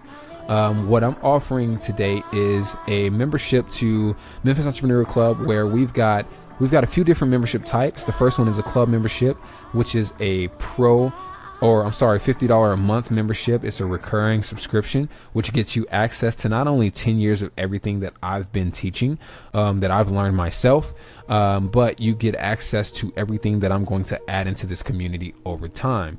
So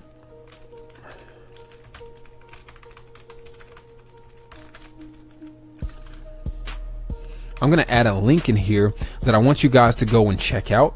On top of this video, inside of the description of the video, I'm going to add a link that you need to click to kind of read more information about why you should opt into this program. By joining, we have a $125 membership per month that gets you access to all of my resources, everything that I'm going to teach about Facebook ads, SEO, website development, building traffic to your website. You get exclusive access to courses for free, courses that other members actually have to pay several thousands of dollars for once the courses are in here. All the courses are perpetual, which means there's never really an end to the course because things are changing. Facebook and social media changes, the website SEO changes, the way that we can help businesses make money changes. Obviously, new tech comes out like Snapchat, and Snapchat is another way for you to build an audience for a company that has a younger market, like a trampoline park. Snapchat is huge, or would be huge for them, right? So the content's always being updated, and what you get in that value of spending $125 a month pretty much sets you up for the opportunity to earn several thousand, not only per month but per client. You get one-on-one consulting with me. So wherever you need help, if you need digital branding consulting, if you need some creative direction for what to do with these companies, how to set up their websites, how to set up their Facebook ads and their Facebook profile, how to network with the right people, and how to outsource your work, how to strategically build up your services and your agency so that you can manage multiple clients. We have all of that included in the pro membership. So I'm going to go ahead and post this link inside of the copy. You might have to refresh our Memphis Entrepreneur Club page and check out the replay of the video, not the replay, but the copy of the video once it's updated. Click on that link, and if you have any questions about what the course or the membership entails and how it can help you achieve your specific goals, send us a direct message on Facebook. I've also got some free content for you to download. Anybody that's interested in building a WordPress website, we've got an entirely free playlist on YouTube that shows you from A to Z on how to set up that website. Once you learn how to do that, which is very easy, you don't necessarily have to learn any coding. You can learn how to do this to set up your own website as building your agency. So when you go to contact prospects, you'll have a website you can show them on your business card. You can learn how to do this so that you can learn how to set up websites for other businesses in the future, especially startups, entrepreneurs, entertainers, companies who need websites and have outdated websites like the one I reviewed today. So I've got some free content on YouTube. I'm going to post that link inside of the description of this video as well. I've got some free downloads for you on my website, which will be posted in the description of this video as well. And to download the document that I reviewed today for this Amodio Chiropractic Clinic, the link is going to be in the description, and there's going to be a button right next to the video under my picture that says download webinar assets, so that you can download that entire folder of everything that I used that I showed you today. Right? I've got some a couple of plugins that I'm going to recommend you download for Google Chrome, and that's going to kind of help you get a jump start. So obviously some people can't afford to get into this program right now, and honestly you can't afford to not be in the program right now. But if you legitimately cannot afford to put forth, or if it's not enough of a priority for you to put forth the $125 per month to join into this program, we've got a free YouTube channel that gives you a pretty good portion of some of the content that I've taught to you, that I plan on teaching in the future in the course. Obviously it's not going to be everything. It's not really going to be enough for you to truly build out your own agency. In honor of the people who have watched and joined, if I can get you to share this video out to someone, sometime this week I'm going to be giving away a totally customized website for an agency. I'm going to go and purchase a domain name, a custom email. I'm going to set the entire website up with things like Google Analytics, Google Search Console, SEO, the Facebook integration, and I'll be giving that entire website away sometime this week. So I appreciate everybody for watching. We'll see you next time, and I hope to see you guys on the inside.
you now, girl, I want you now. I want you now, girl, I want you now. I want you now.